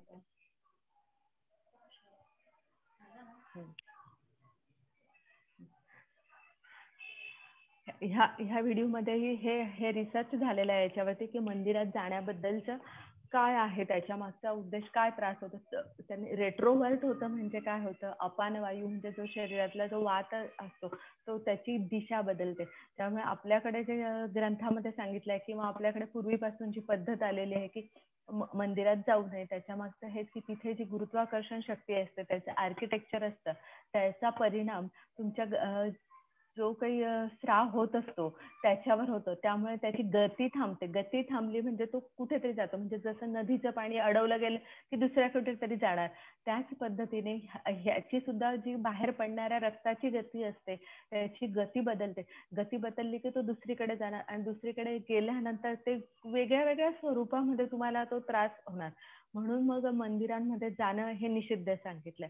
शिवाय अजून एक याच्याशी जोडलेला भाग म्हणजे ब्रह्मचर्य पालन. पाळीच्या काळात ब्रह्मचर्य का पालन करावं, म्हणजे हा पण मॉडर्न मुलींना किंवा सायन्स यांना ते पटत नाही. तर ब्रह्मचर्याच्या याच्याशी रिलेटेड ब्रह्मचर्य पालन करण्याचा उद्देश तोही एक अवडंबर नाही किंवा अंधश्रद्धा नाही. बऱ्याच वेळा ज्या हार्मोनल चेंजेस होत असतात, ज्या योनीभागीच्या ज्या नाड्या असतात, तिथे ज्या आयुर्वेदानुसार 3 नाडींचा सहभाग असतो, त्या मनाशी जोडलेल्या असतात. मग मनाचा आणि याचा काय संबंध आहे? तर स्पर्शनाने, दर्शनाने बऱ्याच वेळा इमोशन्स हे होतात, एक्सप्रेस होतात, सेक्स हॉर्मोन्स स्टिम्युलेशन होतं आणि त्या स्टिम्युलेशन मुळे सुद्धा जो नॉर्मल स्राव आहे 3 दिवसात होणारा, तो स्रावाची गती बदलते. त्याच्यामुळे पूर्वीच्या ग्रंथांमध्ये किंवा ह्याच्यात सांगितलंय की त्या काळामध्ये ब्रह्मचर्य पालन करावं. फक्त ह्या सगळ्या ज्या आयुर्वेदात जे सांगितलेल्या प्रथा आहे किंवा वर्णन आहे की हे करू नये, ते करू नये, वेगळं बसावं, म्हणजे थोडक्यात क्वारंटाईन राहणं, का तर इन्फेक्शन होऊ नये. ब्रह्मचर्य पालन का करावं? तर त्याच्यामुळे पण तोच आहे. मंदिरामध्ये जाऊ नये हा पण उद्देश एक आहे की घरात वेगळं बसणं म्हणजे थोडक्यात काम न करणं म्हणजे शक्तीची विश्रांती मिळणे. तर याच्या मागचा उद्देश हाच, फक्त स्त्रीचे आरोग्य. पण आराम करायचा म्हणजे तो आराम तरी किती करायचा? तर त्याच्या मागे एवढंच हे आहे की आराम म्हणजे शरीर तुमच्या याला झेपेल एवढी रोजची रुटीन कामं करा. फक्त जड कामं करू नका. धावाधाव दगदग ही नाही केली तर जे सध्याच्या आजच्या काळामध्ये जे आपल्याला अनुभवायला किंवा बघायला मिळतंय आजूबाजूला ऐकायला की मेनोपॉज मध्ये खूप जास्त ब्लिडिंग होणं, एंडोमेट्रियोसिस होणं, युटेराईन फायब्रॉइड, पॉलिसिस्टिक ओव्हॅरियन डिसीज आणि ह्या सगळ्या कारणामुळे की गर्भपिशवीचं ऑपरेशन करा, हे जे बऱ्याच याच्यात आपण बघतो ही सगळी कारणं ह्याच याच्याशी जोडली गेलेली. सध्या बऱ्याच बायकांचे म्हणजे नंबर ऑफ बायका ऐकले की त्रास होतोय, गर्भपिशवी काढा. पण गर्भपिशवी काढा हे सोल्युशन आहे का त्याचं? तर नक्कीच नाही. गर्भाशय हा शरीरातला एक अवयव आहे, म्हणजे त्या अवयवाची पोकळी ही जाणवते. ती पोकळी निर्माण झाली की ऑटोमॅटिकली जो आशय आहे तो रिकामा होतो, तिथे जागा तयार होते आणि वाताचं स्थान हे विकृत होऊन पुन्हा सांधेदुखी, कॅल्शियम डेफिशियन्सी जे ॲलोपॅथीनुसार म्हणणं, विटॅमिन डी कमी आणि ह्यामुळे शरीराचे आरोग्य धोक्यात येते. म्हणून हार्मोनल चेंजेस होऊ नये किंवा तो वात वाढू नये म्हणून गर्भाशयाला जपण्यासाठी किंवा स्त्रीचं आरोग्य जपण्यासाठी ह्या सगळ्या गोष्टींचा तो एक महत्व आहे. आणि इनफर्टिलिटीचा हा खूप सध्या बऱ्याच याच्यात, कारण जी काही काळजी घ्यायची असते ती पाळीच्या काळात घेतलीच जात नाही. वर्किंग असतात सगळ्यांनाच, करिअरच्या याच्यात सक्सेसफुल व्हायचं असतं, पण जो काळ असतो त्याच्यासाठीचा तो काळ निघून जातो आणि मग वाताचे आधिक्य व्हायल्यानंतर प्रेग्नन्सी सुद्धा डिफिकल्ट होत जाते. शिवाय दोघांच्या म्हणजे पुरुष आणि स्त्री ही दोघांच्या जबाबदारीचा भाग आहे. फक्त पुरुष याच्यामुळे प्रेग्नन्सी राहणार नाही किंवा फक्त स्त्रीमुळे होणार नाही. त्यामुळे दोघांनी सुद्धा याचा विचार केलाच पाहिजे. आयुर्वेदात यासाठी बरेच काही पंचकर्म वगैरे सांगितलंय, म्हणजे जे आपण म्हणतो की शुद्ध बीजापोटी रसाळ फळे गोमटी. तर राहीबाईंचा मी मगाशी उल्लेख केला, तर त्याच्या संदर्भात एक बोलायचं राहिलं, जर नुसतं फळ आणि बीजांचा इतका उपयोग होत असेल तर जर पुरुष आणि स्त्री शरीरात जर ज्या बीजामुळे आपली पुढची पिढी निर्माण होणार आहे तर त्या बीजाच्या काळजीसाठी हे एवढी म्हणजे समाजाने किंवा मानवाने ही काळजी घेतलीच पाहिजे की जे आपली बीज तयार होईल ते उत्तम आणि सशक्त व्हावं आणि पुढची पिढी निरोगी राहावी. संस्कृती मूल्यांचा दीप ठेवून भारताचा तेजस्वी इतिहास घडणाऱ्या स्त्री शक्तीला माझा प्रणाम आणि थांबतो. तुमचे काही प्रश्न असतील तर नक्की विचारा. तुमचं काही शंका समाधान नसेल झालं तेही सांगा. काही विषयाचं ते नाही समजला तो टॉपिक किंवा एक्सप्लेन करू तर तेही मला सांगा, आपण बोलूया. धन्यवाद शालिनीताई, आपण खूपच छान मार्गदर्शन केले. प्रश्न अर्थातच आहेतच, प्रश्न उत्तरांचं आपण घेणारच आहोत आता. तत्पूर्वी मी चैतन्य महिला मंडळाच्या अध्यक्षा सौ निलिमा कोठावदे आपल्याशी 2 शब्द बोलणार आहेत. त्यांना मी विनंती करते की त्यांनी बोलावं. निलिमा अनम्यूट हो. धन्यवाद शालिनीताई, खूप सुंदर मार्गदर्शन केलं. नॉर्मली बरेचदा आपण बघत असतो की मासिक पाळीच्या काळामध्ये आजकालच्या जनरेशनला जे पूर्वापार चालत आलेले काही नियम लावलेले होते, मे बी त्या नियमांच्या मागे जरा धाक दाखवण्यासाठी देवाचं किंवा इतर कारण लावलेलं होतं, पण त्याचा जो शास्त्रीय उद्देश होता तो तुम्ही खूप छान पद्धतीने आज उलगडून दाखवला, त्याबद्दल तुमचे मनपूर्वक आभार. आणि आज आपण महिला दिन सेलिब्रेट करत आहोत. आणि महिला दिनाचं औचित्य घेऊन एक 2 ओळी मी तुमच्या पुढे सादर करते. म्हणजे माझ्या स्वतःच्या नाहीत, मला त्या खूप आवडल्यात की स्त्रीचा निसर्गाशी किती छान पद्धतीने वर्णन केलेलं आहे. म्हणून त्या 2 ओळी मी वाचते. जन्मा येण्या कारण तू, प्रीतीचं अभिसारण तू, सारे जीवन फुलवणारी सुखाची पाखरण तू, वसंताचं आगमन तू, कंच हिरवा श्रावण तू, सावळ्या नभी फुललेलं शरदाचं चांदण तू, सळसळणारं यौवन तू, निळे जांभळे गगन तू, क्षितिजावरती पसरणारे लोभ सूर्य किरण तू, लावण्याची उधळण तू, नात्यांमधली गुंफण तू, अनेक धागे बांधणारे एक अतूट बंधन तू, शुभ शकुनाचे तोरण तू, मांगल्याचे औक्षण तू, झिजतानाही दरवळणारे देव्हाऱ्यातील चंदन तू, भाळावरचं गोंधन तू, नवरत्नांचं कोंदण तू, विसावण्या या जगताला मिळालेला आंदन तू, मिळालेलं आंदन तू. तर खूप छान म्हणजे स्त्रीचं वर्णन केलेलं आहे. आणि अशा चैतन्य महिला मंडळामध्ये मला लाभलेल्या सर्व सदस्य पण हे सर्व अशा वेगवेगळ्या कलागुणांनी संपन्न आहेत. आणि अजून एक आजच्या दिवसाला मी अजून एक घोषणा करू इच्छिते की याच चैतन्य महिला म्हणजे थोडं टेक्निकल लिडरशिप घेऊन आपल्याकडे अजून एका मैत्रिणीला मी इंट्रोड्यूस करू इच्छिते की ती कमिटी मेंबर मध्ये आता सहभागी होते, प्राजक्ता अमृतकर. असेल तर प्राजक्ता तू तुझा व्हिडिओ ऑन कर. प्राजक्ता आजपासून आपल्या मंडळामध्ये सामील झालेली, तर तिचं आपण सर्व मिळून टाळ्या वाजवून स्वागत करूया. आणि पुढची धन्यवाद. हो, वेलकम प्राजक्ता. तुझ्याकडनं अशा नवनवीन गोष्टींची आम्ही अपेक्षा बाळगून आहोत आणि नक्कीच मंडळाचे कार्यक्रम अजून बहरदार होतील ही मंडळाच्या वतीने मी सर्वांना ग्वाही देते. आणि आजच्या ह्या दिनाच्या महिला दिनाच्या सर्वांना पुन्हा एकदा खूप खूप शुभेच्छा देते. आणि पुढच्या प्रश्नोत्तरासाठी आमंत्रित करते दीपाली चिंचोलेला. आणि आजच्या ह्या अजून कोणाला काही प्रश्न असतील तर आपण चॅट बॉक्स मध्ये टाईप करायचे. समजा टाईप करता येत नसेल तर आपण हँड रेज केला तरी चालेल. व्हिडिओ मध्ये नाही, आपल्या चॅट बॉक्स मधला हँड रेज करायचा आहे आपल्याला. तर तो केला तर तुम्हाला तुमचा माईक ऑन केला जाईल. आणि तोपर्यंत आपल्याकडे काही प्रश्न आहेत तर ते प्रश्न घेऊन येत आहे दीपाली चिंचोले. हॅलो, आवाज येतोय का? हो. आता ताईंनी खूप छान माहिती दिली आहे. आता हे प्रश्न उत्तर म्हणजे आपली एक उजळणीच आहे. ज्यांना काही शंका होत्या किंवा काही कुणाला समजलं नाहीये त्याच्यासाठी आपण परत एकदा त्यांना विचारतो. बऱ्यापैकी प्रश्नांचं निरसन ताईंनी करून दिलेलं आहे. तरी सुद्धा ताई, सगळ्यात नेहमीचा तळ्यात मळ्यातला प्रश्न की पाळी लांबवण्यासाठीच्या किंवा येण्यासाठीच्या गोळ्या घ्याव्या की नाही घ्याव्या, सगळ्यांनाच पडणारा तो प्रश्न. हो, अगदी. कारण आपल्याकडे पाळी न येणे किंवा लांबवण्याचा उद्देश हाच असतो की घरात काहीतरी कार्यक्रम आहे म्हणून पूजा आहे त्या कारणासाठी. मग तर लांबवण्याचा उद्देश हाच असल्यामुळे आधी तर की त्याची गरजच नाही, पण मग आराम करणं शक्य होत नाही म्हणून मग लांबवायची. पण पाळी लांबवताना काय होतं की ज्या गोळ्या घेतल्या जातात त्या हार्मोनल पिल्स असतात.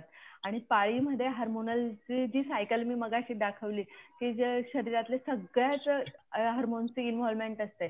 सगळे हार्मोनल इन्व्हॉल्वमेंट म्हणजे काय, पूर्ण शरीराची इन्व्हॉल्वमेंट. आणि हे हार्मोनल गोळ्या घेतल्या की हार्मोनल लेवल काय होते, सडन चेंज होते. Like a roller coaster. Roller coaster मध्ये बसले असाल ना तुम्ही, एकदा एका साईडला एकदम झुपकन जातात तर दुसऱ्या साईडला एकदम झुपकन जातात. तीच परिस्थिती हार्मोनची होते. त्यामुळे शरीराची अवस्था सुद्धा अशीच होते. तर मग एखाद्या वेळेस घेतला तर नक्कीच त्रास होणार नाही. त्याचा इम्पॅक्ट फक्त पुढच्या पाळीवर होतो की रक्तस्राव जास्त होतो किंवा कमी होतो. पण जर सतत ह्या कारणास्तव जर गोळ्या घेणं असेल तर हार्मोनल इम्बॅलन्समुळे पीसीओडी हे कॉमन प्रॉब्लेम सुरू होतो, हे नक्कीच आहे. त्यामुळे शक्यतो ह्या गोष्टी म्हणजे घेऊ नये. अगदीच नाईलाज असेल तरच, आणि तेही हा वयाचा भाग बघता. कारण माझ्याकडे येणारी पेशंट्सनी मला मुलींच्या बाबतीत सुद्धा विचारलं होतं की आमच्याकडे देवाच्या ह्याच्यात अजिबात चालत नाही, मग मी मुलीला गोळ्या देऊ का हे. पण मुलींच्या बाबतीत तर ही रिस्क अजिबात घ्यायची नाही. कारण पुढचा प्रवास हा सगळा फक्त पाळी येणं हा इतका राहत नाही.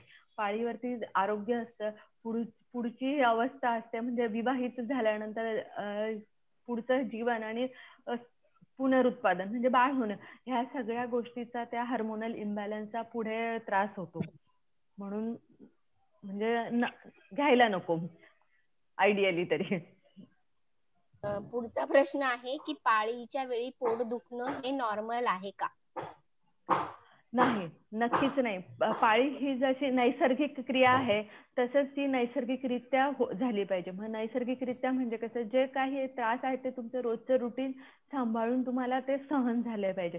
खूप जास्त पोट दुखत असेल तर नक्कीच वाताची विकृती आहे, किंवा मग आहार विहार वेळेत नाही होते, किंवा मग पोट साफ होत नाहीये. पोट साफ न झाल्याचा प्रभाव लोकल म्हणजे त्या क्षेत्रातला वात वाढतो आणि त्याच्याने वेदना सुरू होतात. मग खूप कमी प्रमाणात असेल, थोडंफार असेल तर तुम्ही घरगुती उपाय नक्कीच करू शकता. त्याच्यावर तवा गरम करायचा, तव्यावरती कापड गरम करायचं आणि त्याच्याने पोट शेकायचं. आणि पण नुसतं कोरडा शेक सतत घेऊ नये, शक्यतो तेल लावून मग पोट शेकावं, म्हणजे त्याच्याने वाताचा हे कमी होऊन पोट दुखणंही कमी होतं.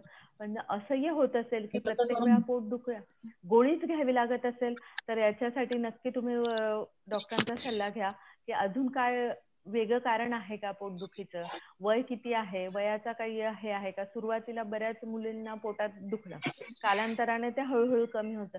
पण मग जर वर्किंग असतील तर त्या वेळेत खाणं होत नाही, वेळेवर पोट साफ होत नाही, ह्या सगळ्या गोष्टीचा नक्कीच त्याच्यावरती इम्पॅक्ट होतो. जर पोट साफ होत नसेल तर नक्की तुम्ही त्याच्यासाठी औषध घ्या.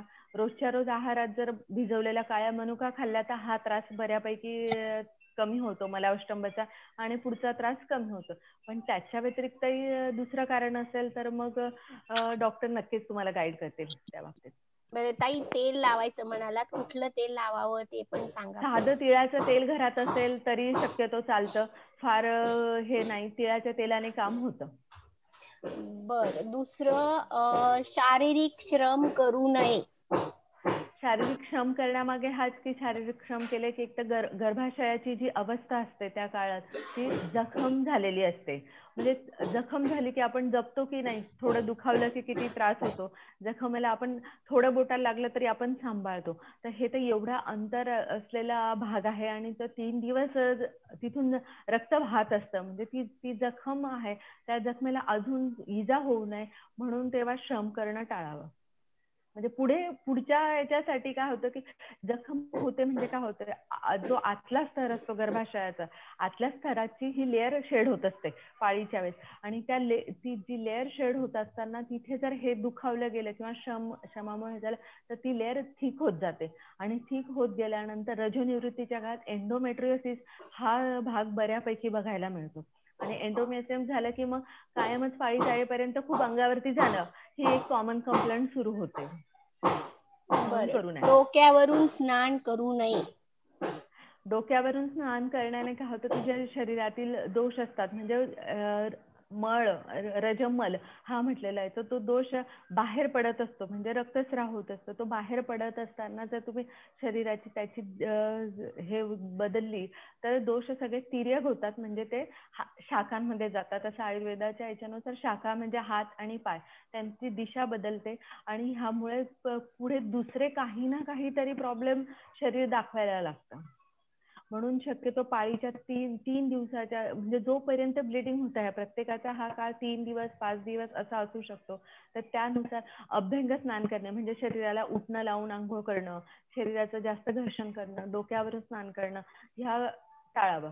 नॉर्मल आंघोळ करा, फार फार तर काय कंबर आणि पोट शेका, त्यामुळे तिथल्या वाताची हे चांगली राहते.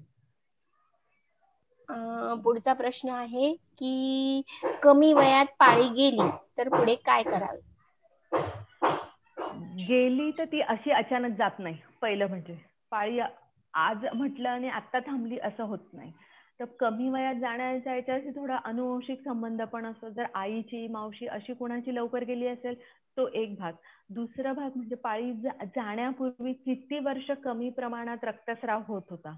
कारण बऱ्याच वेळा स्त्रियांमध्ये ॲनिमिया म्हणजे पांडू, रक्त कमी असणं ही अवस्था खूप काळ टिकत असते. म्हणजे बायकाला बघतच नाहीत की आपलं रक्त कमी आहे किंवा काय, तर त्याच्या कालांतराने रक्त क्षय होऊन कमी कमी प्रमाणात येऊन पाळी बंद होते. म्हणजे थोडक्यात विहिरीत नाहीत, आपल्याकडे म्हण आहे आडात नाही तर पोहरात कुठून येणार, नाहीच तर ती बाहेर पडणार कसं. तर त्यावेळी जर तुमचा पॅटर्न तसा नसेल स्टार्टिंग पासून किंवा आधीपासूनच कमी जात असेल, खूप अल्प प्रमाणात स्राव असेल, तर नक्की चेक करा हिमोग्लोबिन कमी आहे का, रक्तस्रावाचं प्रमाण कमी आहे का. मग तसा आहार घ्या. शक्यतो म्हणजे बल्य आहार म्हणजे खारीक, खोबऱ्याचं आहारामध्ये सेवन असायला पाहिजे. कडधान्य जास्त न खाता की त्यातल्या त्यात मूग डाळ, मसूर डाळ, पचायला हलका आहार खाणं आणि फळं जास्त खाणं की ज्याच्याने रस वाढेल. आणि आयुर्वेदात रक्त आणि रस ह्या 2 धातूंपासून रज पाळीच्या रक्ताची निर्मिती होते, त्यामुळे तो वाढला पाहिजे. त्यामुळे लिक्विड डाएट पेक्षा जे बाळांपणात आपल्याकडे पारंपरिक पद्धतीने आलेलं आहे की मोडून तोडून खाणे, भाजी रस्सा भाजी खाणं हे महत्वाचं. बऱ्याच वेळा टिफिन मध्ये कोरड्या भाज्या नेल्यामुळे पण हा प्रकार होतो की कारण वात वाढत जातो आणि हळूहळू शरीराची पचनशक्ती स्लो होऊन हे पुढचे प्रॉब्लेम सुरू होतात. ब्लीडिंग कमी जास्त होण्याची कारण काय? ब्लीडिंग कमी जास्त होण्याचं कारण म्हणजे हार्मोनल इम्पॅक्ट आधुनिक मतानुसार झालं. पण जर पाळीचा काळ हा मेनोपॉजचा काळ असेल तर बऱ्याच वेळा म्हणजे दिवा जसं बंद होताना फडफडतो म्हणजे मोठा होतो छोटा होतो, तसंच पाळी जाण्याच्या काळात ब्लीडिंग कमी आणि जास्त असं होऊ शकतं. पण त्याच्या व्यतिरिक्त जर तो काळ नसताना पण असं होत आहे तर नक्की सोनोग्राफी करून चेक केलं पाहिजे की याचं कारण काय आहे. किंवा मग हिमोग्लोबिन चेक केलं पाहिजे, कधी जास्त होतंय तर कधी कमी होतंय, मग लोकल काही तिथे आहे का, फायब्रॉइड किंवा ह्या सगळ्या याच्यात सुद्धा बऱ्याच वेळा हा पॅटर्न असतो, युटेराईन फायब्रॉइड असणं, आणि हे पण खूप कॉमन झालेलं आहे. प्रश्न थोडा मोठा आहे. मासिक पाळी वयाच्या 40-45 मध्येच जायला हवी का? आणि समजा जर ती 50+ असताना पण येत असेल तर ते योग्य आहे का? आणि काय त्याच्यासाठी आपण काळजी घेतली पाहिजे? त्याच्यात शरीरावर काय परिणाम होऊ शकतो त्याचा? पाळी उशिरा 50 पर्यंत जाणं हा नॉर्मलच एज आहे. 45 ते 50. फक्त हा पॅटर्न जर 12व्या वर्षी आली असेल तर शक्यतो पाळी 45च्या याच्यात जाते. जर ती उशिरा आली असेल 16व्या वर्षी तर ती 50 पर्यंत असू शकते. किंवा अनुवंशिक जर त्यांच्या आई आणि यांची जर उशिरा गेली असेल तर त्यांची पण उशिराच जाणार. आणि त्यांच्या शरीरावरती जर काही त्याचा दुष्परिणाम होत नाही, म्हणजे त्या पाळीचा पॅटर्न तोच आहे, त्याच्यात काहीच बदल झालेला नाहीये, तर काहीच त्याचा इम्पॅक्ट होत नाही. फक्त सतत पाळी येण्याने जो धातुक्षय होतो, कारण 50 वय म्हणजे वाताचं काळ आहे आणि तेव्हा धातूचे शरीरातले रस, रक्त किंवा मांस हे धातू कमी व्हायला लागतात, म्हणजे त्यांचा क्षय व्हायला लागतो. त्या काळातही जर पाळी येत असेल तर मग एक रूल आउट करून घ्यावं, एखादी सोनोग्राफी करून की सगळं व्यवस्थित आहे तरी येते, तर मग त्याच्याकडे लक्ष देण्याची गरज नाही. फक्त सकस आहार हा महत्वाची गोष्ट आहे की दूध आणि तूप, म्हणजे मांस धातूचं पण सहनन होईल, हाडं ठिसूळ होऊ नये म्हणून खारीक, खोबरं, डिंक, अळीव, तीळ हे जे सिग्न पदार्थ आहे, बदाम, ह्या पदार्थांचा आहारात सेवन योग्य प्रमाणात, भुकेच्या प्रमाणात राहिलं तर मग त्याचा शरीरावर परिणाम होत नाही. पुढचा प्रश्न आहे ताई, मेनोपॉज साधारण कोणत्या काळात म्हणजे कुठल्या वयापासून सुरू होतो किंवा व्हायला पाहिजे? म्हणजे अर्ली मेनोपॉज ही आता संकल्पना सुरू झालेली आहे, कारण नंबर ऑफ गोष्टींचा स्ट्रेस खूप असतो. म्हणजे आता आपण नंबर ऑफ फील्ड्सवर बायका काम करतात, म्हणजे त्या शरीराने जरी वेगळ्या असल्या तरी त्यांचं बुद्धी आणि कर्तव्य पुरुषांसारखंच आहे. त्यामुळे त्या ऑफिसला जाणं, घरची जबाबदारी सांभाळणं हा जो स्ट्रेस असतो, त्यामुळे बऱ्याच वेळा अर्ली मेनोपॉज ही स्टेज येते. मग त्याच्यासाठी काय केलं पाहिजे, तर मानसिकरित्या तुम्ही किती स्ट्रॉंग आहात, मग थोडंसं वाचन व्यवस्थित असायला पाहिजे, मानसिक शांततेसाठी तुम्ही काय काय करता आहेत किंवा ह्या गोष्टी घेतल्या पाहिजे. जर त्याचा त्रास नसेल मेनोपॉज अर्ली येण्याचा, अर्ली येल्यामुळे फक्त ऑस्टिओपोरोसिस ही जी गोष्ट घडते, कारण त्याच्यात कॅल्शियम आणि व्हिटॅमिन डी डेफिशियन्सी व्हायला लागते, तर त्यामुळे अस्थि धातूला पोषक हे कॅल्शियम सप्लिमेंट, व्हिटॅमिन डी आणि आयुर्वेदानुसार मग दूध, तूप आहारात हे घेतलं पाहिजे. पण ह्या सगळ्या ह्याच्यात सुद्धा आता जर आपल्याकडे फॅसिलिटी आहे, कुठल्याही स्त्रियांना, म्हणजे हे जनरल सांगते मी, कुठल्याही स्त्रियांना जर असं वाटत असेल की माझ्या पाळी कमी होण्याची लक्षणं आता दिसत आहेत, की पाळी येतच नाहीये किंवा कमीच येते, हळूहळू ते कमी होत गेलंय, पण माझं वय तर 42च आहे, तर नक्की सोनोग्राफी करून रूल आउट करा, हिमोग्लोबिन चेक करा. या सगळ्या गोष्टीचा ते जर सगळं नॉर्मल आहे, मग का होतंय, जास्त स्ट्रेस आहे का, तर नक्की आपल्या स्वतःच्या शरीराला विचारा. मी मानसिक दृष्ट्या मला जास्त ताण येतोय का, मग मनाने हे होऊ नये म्हणून तशी औषधं पण घेता येतात. हल्ली बऱ्यापैकी ते मिळतात औषधं, की मनशांतीसाठी सुद्धा घेता येतात. झोप लागणारी नाही. शंख, पुष्पी, ब्राह्मी वगैरे ही बऱ्याच जणांना माहिती असतात. अशा औषधांनी मग थोडंसं ते काम होतं. बरं. पुढचा प्रश्न, पाळी जाण्याच्या वेळेला डार्क क्लॉट्स म्हणजे ज्याला आपण गाठी म्हणतो त्या जातात, पण सगळ्या टेस्ट नॉर्मल आहेत, तर मग काय काळजी घ्यायला हवी त्यांनी? क्लॉट्स म्हणजे हे जे आहे रक्त ते घट्ट होणं, थोडक्यात.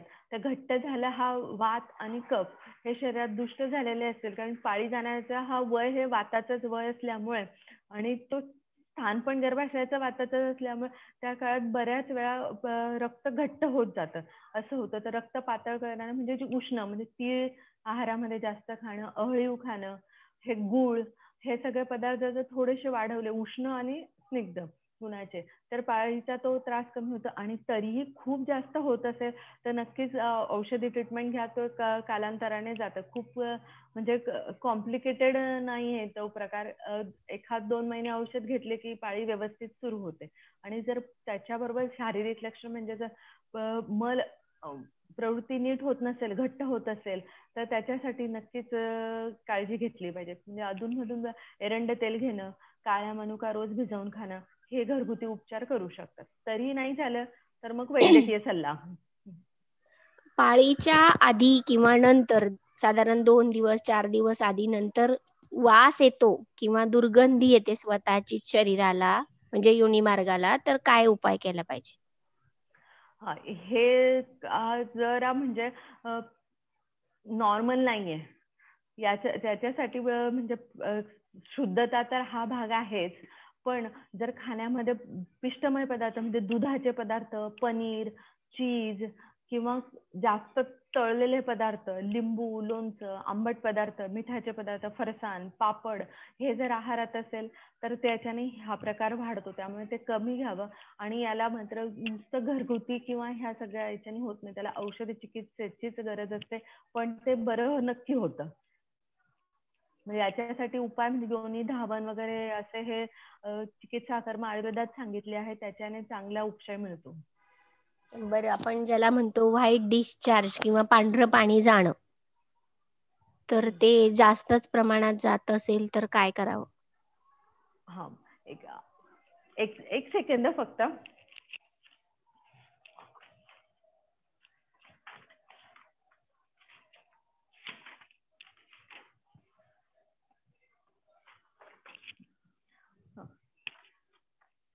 शक्यतो जर पाळीच्या ह्याच्यात म्हणजे आधी किंवा नंतर असा जर पांढरा जात असेल तर गर्भाशयाला सूज हे कारण असू शकतं. म्हणजे गर्भाशयात कधी नसली तरी गर्भाशय मुखावरती म्हणजे सर्विक्स जे म्हटलं जातं तिथे सूज असते आणि त्या याच्यातून स्राव स्रवत असतो. किंवा मग लोकल हायजीन कमी पडल्यामुळे पण हा होतो.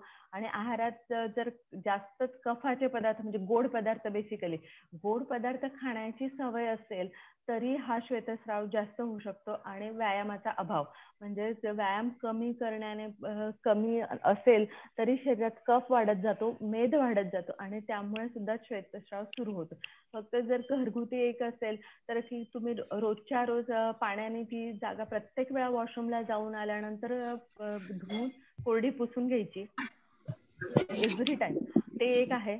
आणि जर जास्तच असेल की त्याला वास येतोय, चिकटपणामुळे कंबर दुखणं याच्यामुळे असेल तर औषधी चिकित्सा नक्की घ्यावी. कारण गर्भाशय सूज असेल तर सोनोग्राफी करून ते रूल आउट करता येतं आणि मग पुढची चिकित्सा त्याप्रमाणे घेता येते. पाळी येण्यापूर्वी डोकं का दुखतं? हा पाळी येण्यापूर्वी डोकं दुखणं हे पित्ताचं लक्षण आहे. जर बऱ्याच वेळा पित्त खूप वाढत असेल त्या काळामध्ये, कारण खाण्यापिण्याचा ह्या गोष्टीवरती खूप प्रभाव असतो.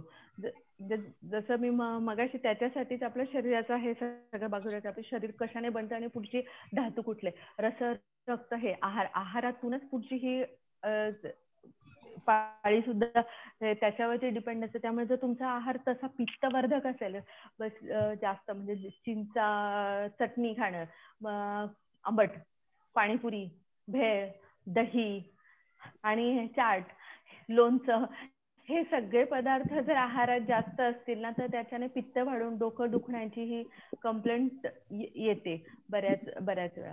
तर मग थोडं घरी जर खूप जास्त नसेल तर घरी आलं आणि मध मिक्स करून घेतलं किंवा सुंठ घेतली तरी डोकं थांबतं. आणि अतिच प्रमाणात असेल ती गोळी घेतल्याशिवाय थांबतच नाही. त्यामुळे मग तसं असेल तर मग ट्रीटमेंट घेणं हाच एक, आणि लवकरात लवकर ट्रीटमेंट घेतली तर कसं ऑटोमॅटिकली मग ती सवय मोडते. आणि पित्त वाढून कालांतराने मग पुढचे पाळीवरचे पुढचे इम्पॅक्ट सुरू होतात. मग ते फक्त डोकं दुखण्यापुरतं राहत नाही. मेन्स्ट्रुअल कप वापरणं योग्य आहे का? हा, वापरणं अयोग्य आहे असं नाही. फक्त बऱ्याच वेळा काय होतं की जे रचनात्मक दृष्ट्या तिथे तो फिट होतो आहे का व्यवस्थित, तर तेवढा भाग जर असेल, काही वेळा त्याच्याने जर नाही व्यवस्थित बसला आणि त्याचा इम्पॅक्ट झाला तर तिथे इन्फेक्शन होण्याचे चान्सेस असतात. कारण ते स्टराईल असतात आणि नंतर जर तुमचं त्याच्याशी नाही व्यवस्थित फिटिंग झालं, हँडलिंग जास्त झालं बसवताना, तर इन्फेक्शन होण्याचे चान्सेस असतात. अदरवाईज त्याचा काही त्रास होत नाही. फक्त त्याची जागा आणि हे म्हणजे प्रत्येकाच्या शरीराची रचनात्मक हे तिथली जागा वेगळी असते. त्यामुळे कप साईज तिथे बरोबर बसते का ते बघावं. नाहीतर मग सॅनिटरी पॅड कॉटन, त्यातले स्पेसिफिकली कॉटन सॅनिटरी पॅड वापरावे. दर 6 तासांनी बदलावे, हे कंपल्सरी. पुढचा प्रश्न आहे ताई, मेनोपॉज सुखावह होण्यासाठी आरोग्याची कोणती काळजी घेतली पाहिजे? कारण साधारणपणे मेनोपॉज वय आलं की आपली सगळ्यांची सिच्युएशन जी काय असते ती पॅनिक होऊन जाते, चिडचिड होते घरामध्ये, मग ते सगळं परिणाम. अगदीच. मग मी मगाशी एक स्लाइड दाखवली, त्याच्यात लिहिलं होतं 60 सेकंड 60 मूड. म्हणजे मानसिक अवस्था जास्त बिकट होते शरीराबरोबर, तर ती मानसिक अवस्थेसाठी तुम्ही ध्यान हे करणं खूप आवश्यक आहे. म्हणजे जर देवाचं म्हणत असाल किंवा त्याची पुस्तकं वाचायला ज्याच्याने तुम्हाला मनाला शांती मिळते ते वाचावं. आणि शारीरिक दृष्ट्या जर म्हटलं तर रजोनिवृत्तीचा काळ हा वाताचा आधिक्य असणारा काळ आहे, तर ती सुलभ व्हावी. म्हणजे काय होतं, बेसिक पहिला हा की कॅल्शियम कमी पडतं, विटॅमिन डी डिफिशियन्सी होते. हे सगळं आता उन्हात कोणीच जात नाही, त्यामुळे विटॅमिन डी डिफिशियन्सी हे तर नॉर्मल भाग झालेला आहे. मग कॅल्शियम आणि विटॅमिन सप्लिमेंट घ्यावी. त्याच्याने हाडांची ऑस्टिओपोरोसिस होण्याची क्रिया मंदावते. आणि आहारामध्ये दूध, तूप, फळं, सगळे जी सीझनल फळं आहेत रसयुक्त, सगळी फळं खावी. आणि शक्यतो कोरड्या भाज्या खाऊ नये, ज्या दृष्टीने की वात वाढणार नाही आणि कॉन्स्टिपेशन होणार नाही. कारण ह्या काळात वाताचा आधिक्य असल्यामुळे बऱ्याच वेळा जे मेनोपॉज नंतर खूप स्त्रियांना कॉन्स्टिपेशनचा त्रास होतो, पोट साफ होत नाही, ही कंप्लेंट असते. मग त्याच्यासाठी एरंड तेलाचा आपण उपयोग करणं सोयीस्कर होतं. एरंड तेल म्हणजे पिण्यासाठी म्हणताय? पिण्यासाठी हा, खाण्यासाठी एरंड तेल प्यायचं, त्यामुळे तिथला वात कमी होतो, सांध्यांमधली पण वात कमी होतो, त्यामुळे सांधे दुखणं ही कंप्लेंट कमी होते. पोट साफ असलं की आपोआपच तुमचं पचनही नीट राहतं. पचन नीट झालं की शरीराची ताकद व्यवस्थित राहते. फक्त पचायला हलका आहार घेणं आणि पौष्टिक आहार घेताना तो आपल्याला पचेल इतकाच घेणं. पौष्टिक म्हटलं की मग ते जास्त खाणं हे चुकीचं आहे. तुमची भूक महत्वाची, की भूक लागल्याशिवाय खायचं नाही, तहान लागल्याशिवाय पाणी प्यायचं नाही. प्रश्न असा होता ताई की रक्तस्राव म्हणजे साधारण 2च दिवस रक्तस्राव होतो, मग ते योग्य आहे का? आणि त्यात अजून ऍडिशन करून घ्यावं की रक्तस्राव किती दिवस साधारण व्हायला पाहिजे, किती दिवस जास्त झाला म्हणजे ते धोक्याचं आहे? रक्तस्राव कमी होणं म्हणजे काहीतरी कमी पडतंय.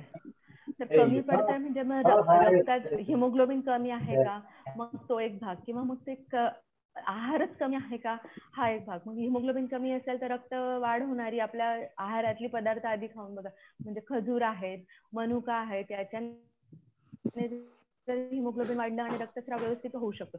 प्रत्येकाच्या प्रकृतीनुसार हा काल 3 ते 5 दिवसाचा हा नॉर्मल म्हटलाय. आणि तरुण वयातल्या मुलींसाठी सुरुवातीला पाळी ही 7 दिवस पण येत असते, ती पण नॉर्मलच आहे. फक्त 7 दिवसानंतर, म्हणजे त्या 7 दिवसाच्या त्या 4थ्या दिवसानंतर त्याचा फ्लो कमी झाला पाहिजे.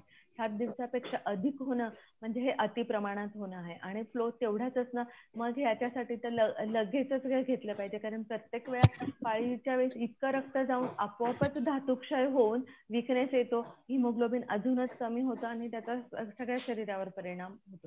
म्हणजे अल्प प्रमाणात येण्याचं प्रमाण 2 दिवस आहे ना, म्हणजे हे अल्प प्रमाण आहे. आणि त्याची सायकल 3 दिवसाची ते 5 दिवसाची अशी आहे. त्यामुळे 3 दिवस व्यवस्थित झालं पाहिजे, तरच तुमच्या शरीरातील दोष निघून जात असतात, नाहीतर मग ते निघत नाही. मग कमी आहे तर त्याची कारणं शोधली पाहिजे. रक्त कमी असण्याचं आहे की मुळातच कृशच व्यक्ती आहे, त्यांची तब्येतच तशी आहे, मग त्याच्यात कमी पडतंय का काही, तर मग आहार वाढवला पाहिजे, रक्त वाढवलं पाहिजे की ते आपोआप येईल. आणि दुसरी कारण मग काही पिगमेंटेशन आणि मेनोपॉज याचा काही संबंध आहे का परस्परांशी? नक्कीच आहे. मेनोपॉज मध्ये बऱ्याच वेळा तिन्ही दोषांची हे होते आणि त्वचेवरती मग त्याचा परिणाम होतो. गालावरती मांग येणं, मान काळी होणं, किंवा मग मांड्यांमधले त्वचा काळी होणं, हे मेनोपॉज मध्ये बऱ्याच वेळा दिसतं. तर मग त्याच्यासाठी काय केलं पाहिजे, तर पित्त वाढणार नाही असा आहार घेतला पाहिजे. मग त्याच्यात गुलकंद आहे की तो पण पित्ताला कमी करतो. किंवा मग आंबट खाणं, ज्याच्याने पित्त दुष्ट होतं, हे आहारात बंद केलं पाहिजे. आणि तुपाचं प्रमाण वाढवलं पाहिजे. तूप सगळ्यांना माहितीच आहे, तूप खाल्लं की रूप येतं, ओके नाही. मग तुपाचं प्रमाणात आहारात असलं की त्वचेला त्याचा तो फायदा होतो. फक्त लगेच नाही होत, पण तुपाचं प्रमाण वाढवावं. आणि ॲलोपॅथीनुसार म्हटलं तर हार्मोनल चेंजेसमुळे बऱ्याच वेळा पिगमेंटेशन होतं. पण जर हिमोग्लोबिन समजा चांगलं आहे तरी पण पिगमेंटेशन होऊ शकतं का? नाही, हिमोग्लोबिन आणि पिगमेंटेशनचा संबंध नाहीच आहे हा. रक्त कमी आणि जास्त असण्याचा परिणाम फक्त पाळी जास्त येणं किंवा कमी येणं याच्याशीच होतं. म्हणजे रक्त जर कमी असेल तर पाळी कमी येते, रक्त नॉर्मल आहे तर त्याचा आणि पिगमेंटेशनचा संबंध. रक्तातले दोष असतात, क्वांटिटी वाईज नाही. बरं, महिला दिनानिमित्त तुम्ही आम्हाला खूप छान माहिती दिली, पण आम्हाला तुमच्याकडनं काही चांगल्या टिप्स द्या ज्या की असतील सगळ्यांसाठी, ब्युटी विथ ब्रेन ठराव्यात सगळ्या महिला. पहिलं तर सगळ्यांनी ह्या विषयाबद्दल थोडं जागरूक झालं पाहिजे. मासिक पाळी ह्या विषयाबद्दल कुणीही मनामध्ये म्हणजे गलिच्छपणा आहे हे किती आहे याला पहिलं म्हणजे प्रॉब्लेम म्हणू नये. बऱ्याच वेळा आपण बाहेर पडतो किंवा काही कारणास्तव जायचं असेल तर नाही ग प्रॉब्लेम आहे, मी नाही येऊ शकत असं सहज म्हणतो. त्याला प्रॉब्लेम म्हणू नका, हे स्त्रीत्वाचं प्रतीक आहे. त्यामुळे त्याच्याकडे बघण्याचा दृष्टिकोन बदला. आणि त्याच्याशी रिलेटेड जे काही प्रॉब्लेम्स तुम्हाला असतील, त्यांना असतील आजूबाजू, तर त्यांना नक्की अवेअर करा की त्याच्याकडे दुर्लक्ष करू नका. कुठलाही असो, कमी असो, जास्त असो, श्वेतस्राव असो, किंवा मग सध्याच्या याच्यात थायरॉइडच्या प्रॉब्लेममुळे बऱ्याच वेळा याच्यावरती इम्पॅक्ट होतो. मग त्याच्यासाठी प्राणायाम करा. उज्जाई हा प्राणायाम आहे. जे कोणी थायरॉइडची गोळी घेत असतील किंवा ज्यांना असेल तर त्यांनी उज्जाई हा प्राणायाम करा, सूर्यनमस्कार करा, त्याच्याने हे त्रास कमी होतात. आणि स्किन रिलेटेड म्हटलं तर आपल्या घरी उठणं लावणं किंवा दूध हळद वापरणं, याच्याने ते स्किनचं पिगमेंटेशन पण कमी होतं. आहारामध्ये सुपाच्य पण पौष्टिक आहार, पचायला हलका हा आहार घेणं. आणि पोट साफ होण्याची काळजी घेणं. कारण मेनोपॉजच्या काळामध्ये वाताची वृद्धी असते, एरंड तेलाने वात कमी होतो. वन्स इन अ मंथ एरंड तेल घ्यायचं. पूर्वीच्या काळी असायचं, खूप असं करायचं की घरात सगळ्यांनाच एक दिवस एरंड तेलाचा असायचा. तर तसं आता होत नाही. आणि ऋतूनुसार आहार थोडाफार बदलला पाहिजे. म्हणजे ऋतू बदल जसं होतो पावसाळा, हिवाळा, आपण वर्षांवर 365 दिवस एकच आहार खातो, अजिबात बदल करत नाही. आणि जे बाहेरच्या देशातले आलेले आहेत तर तो तसा आहार न करता जे आपल्याकडे मिळतात, म्हणजे बेसिकली फळांच्या बाबतीत आपण बाहेरून येणारी बरेच फळं खातो, तर आपल्याकडे जे पिकतात, आपल्याकडे ज्या सीझन मध्ये अवेलेबल होतात त्या फळांचं जास्त सेवन करा आणि ते बीजयुक्त फळं जास्त खा की ज्याच्यात रस जास्त असतो. तर याच्याने नक्की मेनोपॉजचे त्रास कमी होतात, त्वचा चांगली राहते, कारण हायड्रेशन होतं. मेनोपॉजच्या दरम्यान शरीराअंतर्गत काय काय फरक जाणवतो, म्हणजे त्याचा काय परिणाम होतो शरीरावर, बाह्य आणि अंतर्गत? अंतर्गत तर सगळे अवयव शिथिल व्हायला लागतात, म्हणजे मांसधातूचं हे होतं, हार्मोनल चेंजेस होतात, पाळी येण्याचं बंद होतं. पाळी येण्याचं बंद झाले की आपोआप बायकांना एक इनसिक्युरिटी फिलिंग येते, म्हणजे थोडं रिलेटेड टू हे की आता आपल्याला कामजीवन किंवा हे तर ते नाही होणार का, किंवा घरात आपल्याला कोणी महत्व देणार नाही का, अशी एक इनसिक्युरिटीची भावना बऱ्याच बायकांना येतात. आता आपल्याला काही महत्व राहणार नाही का, ते तसं वाटतं कामा नये. पूर्वीच्या काळी म्हणून याच्यात मानास्ताश्रम सांगितला की त्यावेळी ठीक आहे थोडं अलिप्त व्हायचं, हे थोडा काळ गेला की आपोआप ती सिच्युएशन हँडल होते. आणि बाह्य बदल म्हणजे त्वचेवर परिणाम होतो, त्वचा रुक्ष व्हायला लागते, व्रिंकल येणं आपण जे म्हणतो की त्वचा सुरकुतते पटकन.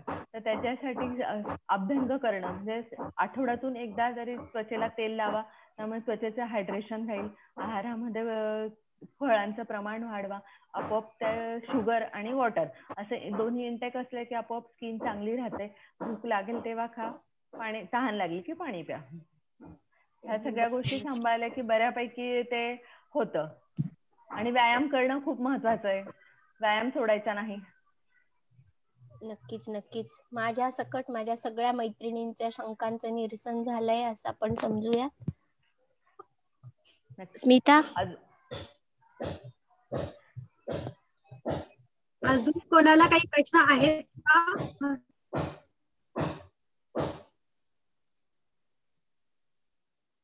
त्यांनी हँड रेस करा, नाही तर माईक ऑन करा त्यांचा. प्रश्न असतील तर, नाही तर मग आपण इथे प्रश्नोत्तरांचं सेशन इकडे संपूया. करायचे का कोणाला काही? नाही येत, मला वाटतं कोणी विचारत नाही.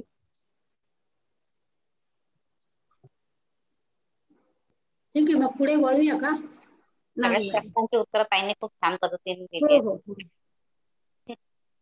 तुमचं समाधान होणं हे खूप महत्वाचं आहे, कारण डॉक्टरांसमोर प्रेझेंटेशन अजून एक प्रश्न, हॅलो अजून एक प्रश्न आलाय आपल्याला लगेचच.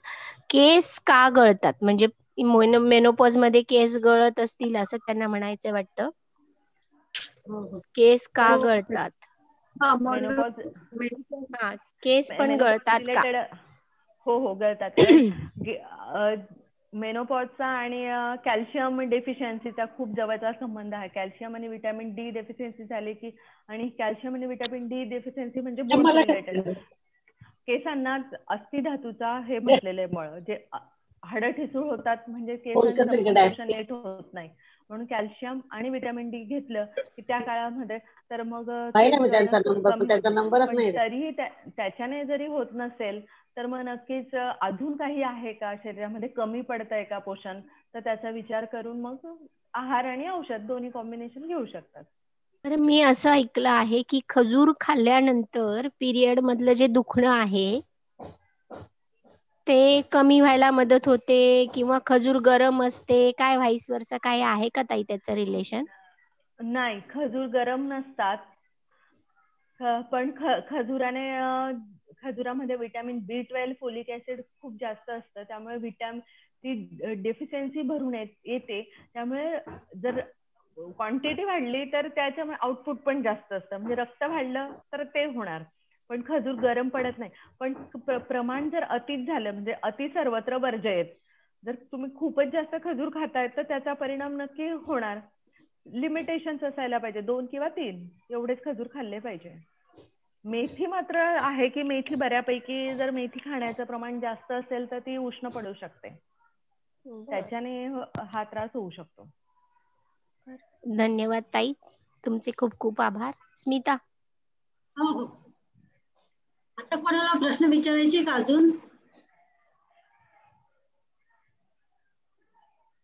नाही, मला वाटतं प्रश्न संपले. ताई, आपण खूप सुंदर मार्गदर्शन केलं, त्याबद्दल आपले तुमचं शंका समाधान झालं आणि मी जे काय माझ्याकडे आहे ते देऊ शकले महिला दिनानिमित्त. मला त्याचा खूप जास्त आनंद आहे की आपल्यातल्या त्यांना देणं जास्त चांगलं वाटतंय. म्हणजे मला की माझ्यापर्यंत जे आहे ते मी पोहोचवू शकले ह्या निमित्ताने. हो, नक्कीच. आणि आम्हा सर्वांपर्यंत ते पोहोचलं पण. त्यामुळे खरंच खूप धन्यवाद आपले. खूपच माहिती आपण दिली आहे. काळजी कशी घ्यावी, तक्रारी काय असतात याचं छानच निरसन आपण केलंय शंकांचं, काही वादच नाही.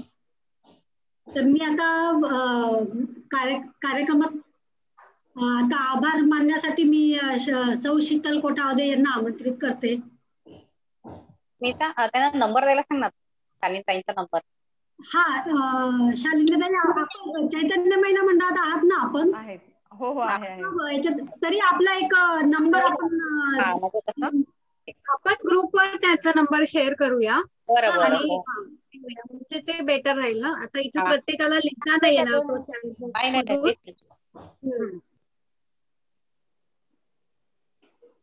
चालेल. सौ शीतल कोठावदे. नमस्कार, मी सौ शीतल कोठावदे. 8 मार्च रोजी महिला दिनाचे औचित्य साधून आपण मासिक पाळी या विषयावर कमी बोलल्या जाणाऱ्या या विषयावर वैद्यश्री सौ शालिनी धामणे यांच्याविषयी संवाद साधला. स्त्रियांच्या आरोग्याकडे फारसे लक्ष दिले जात नाही आणि मासिक पाळी हा तर आपला वेदनेचा पण दुर्लक्षित असा विषय.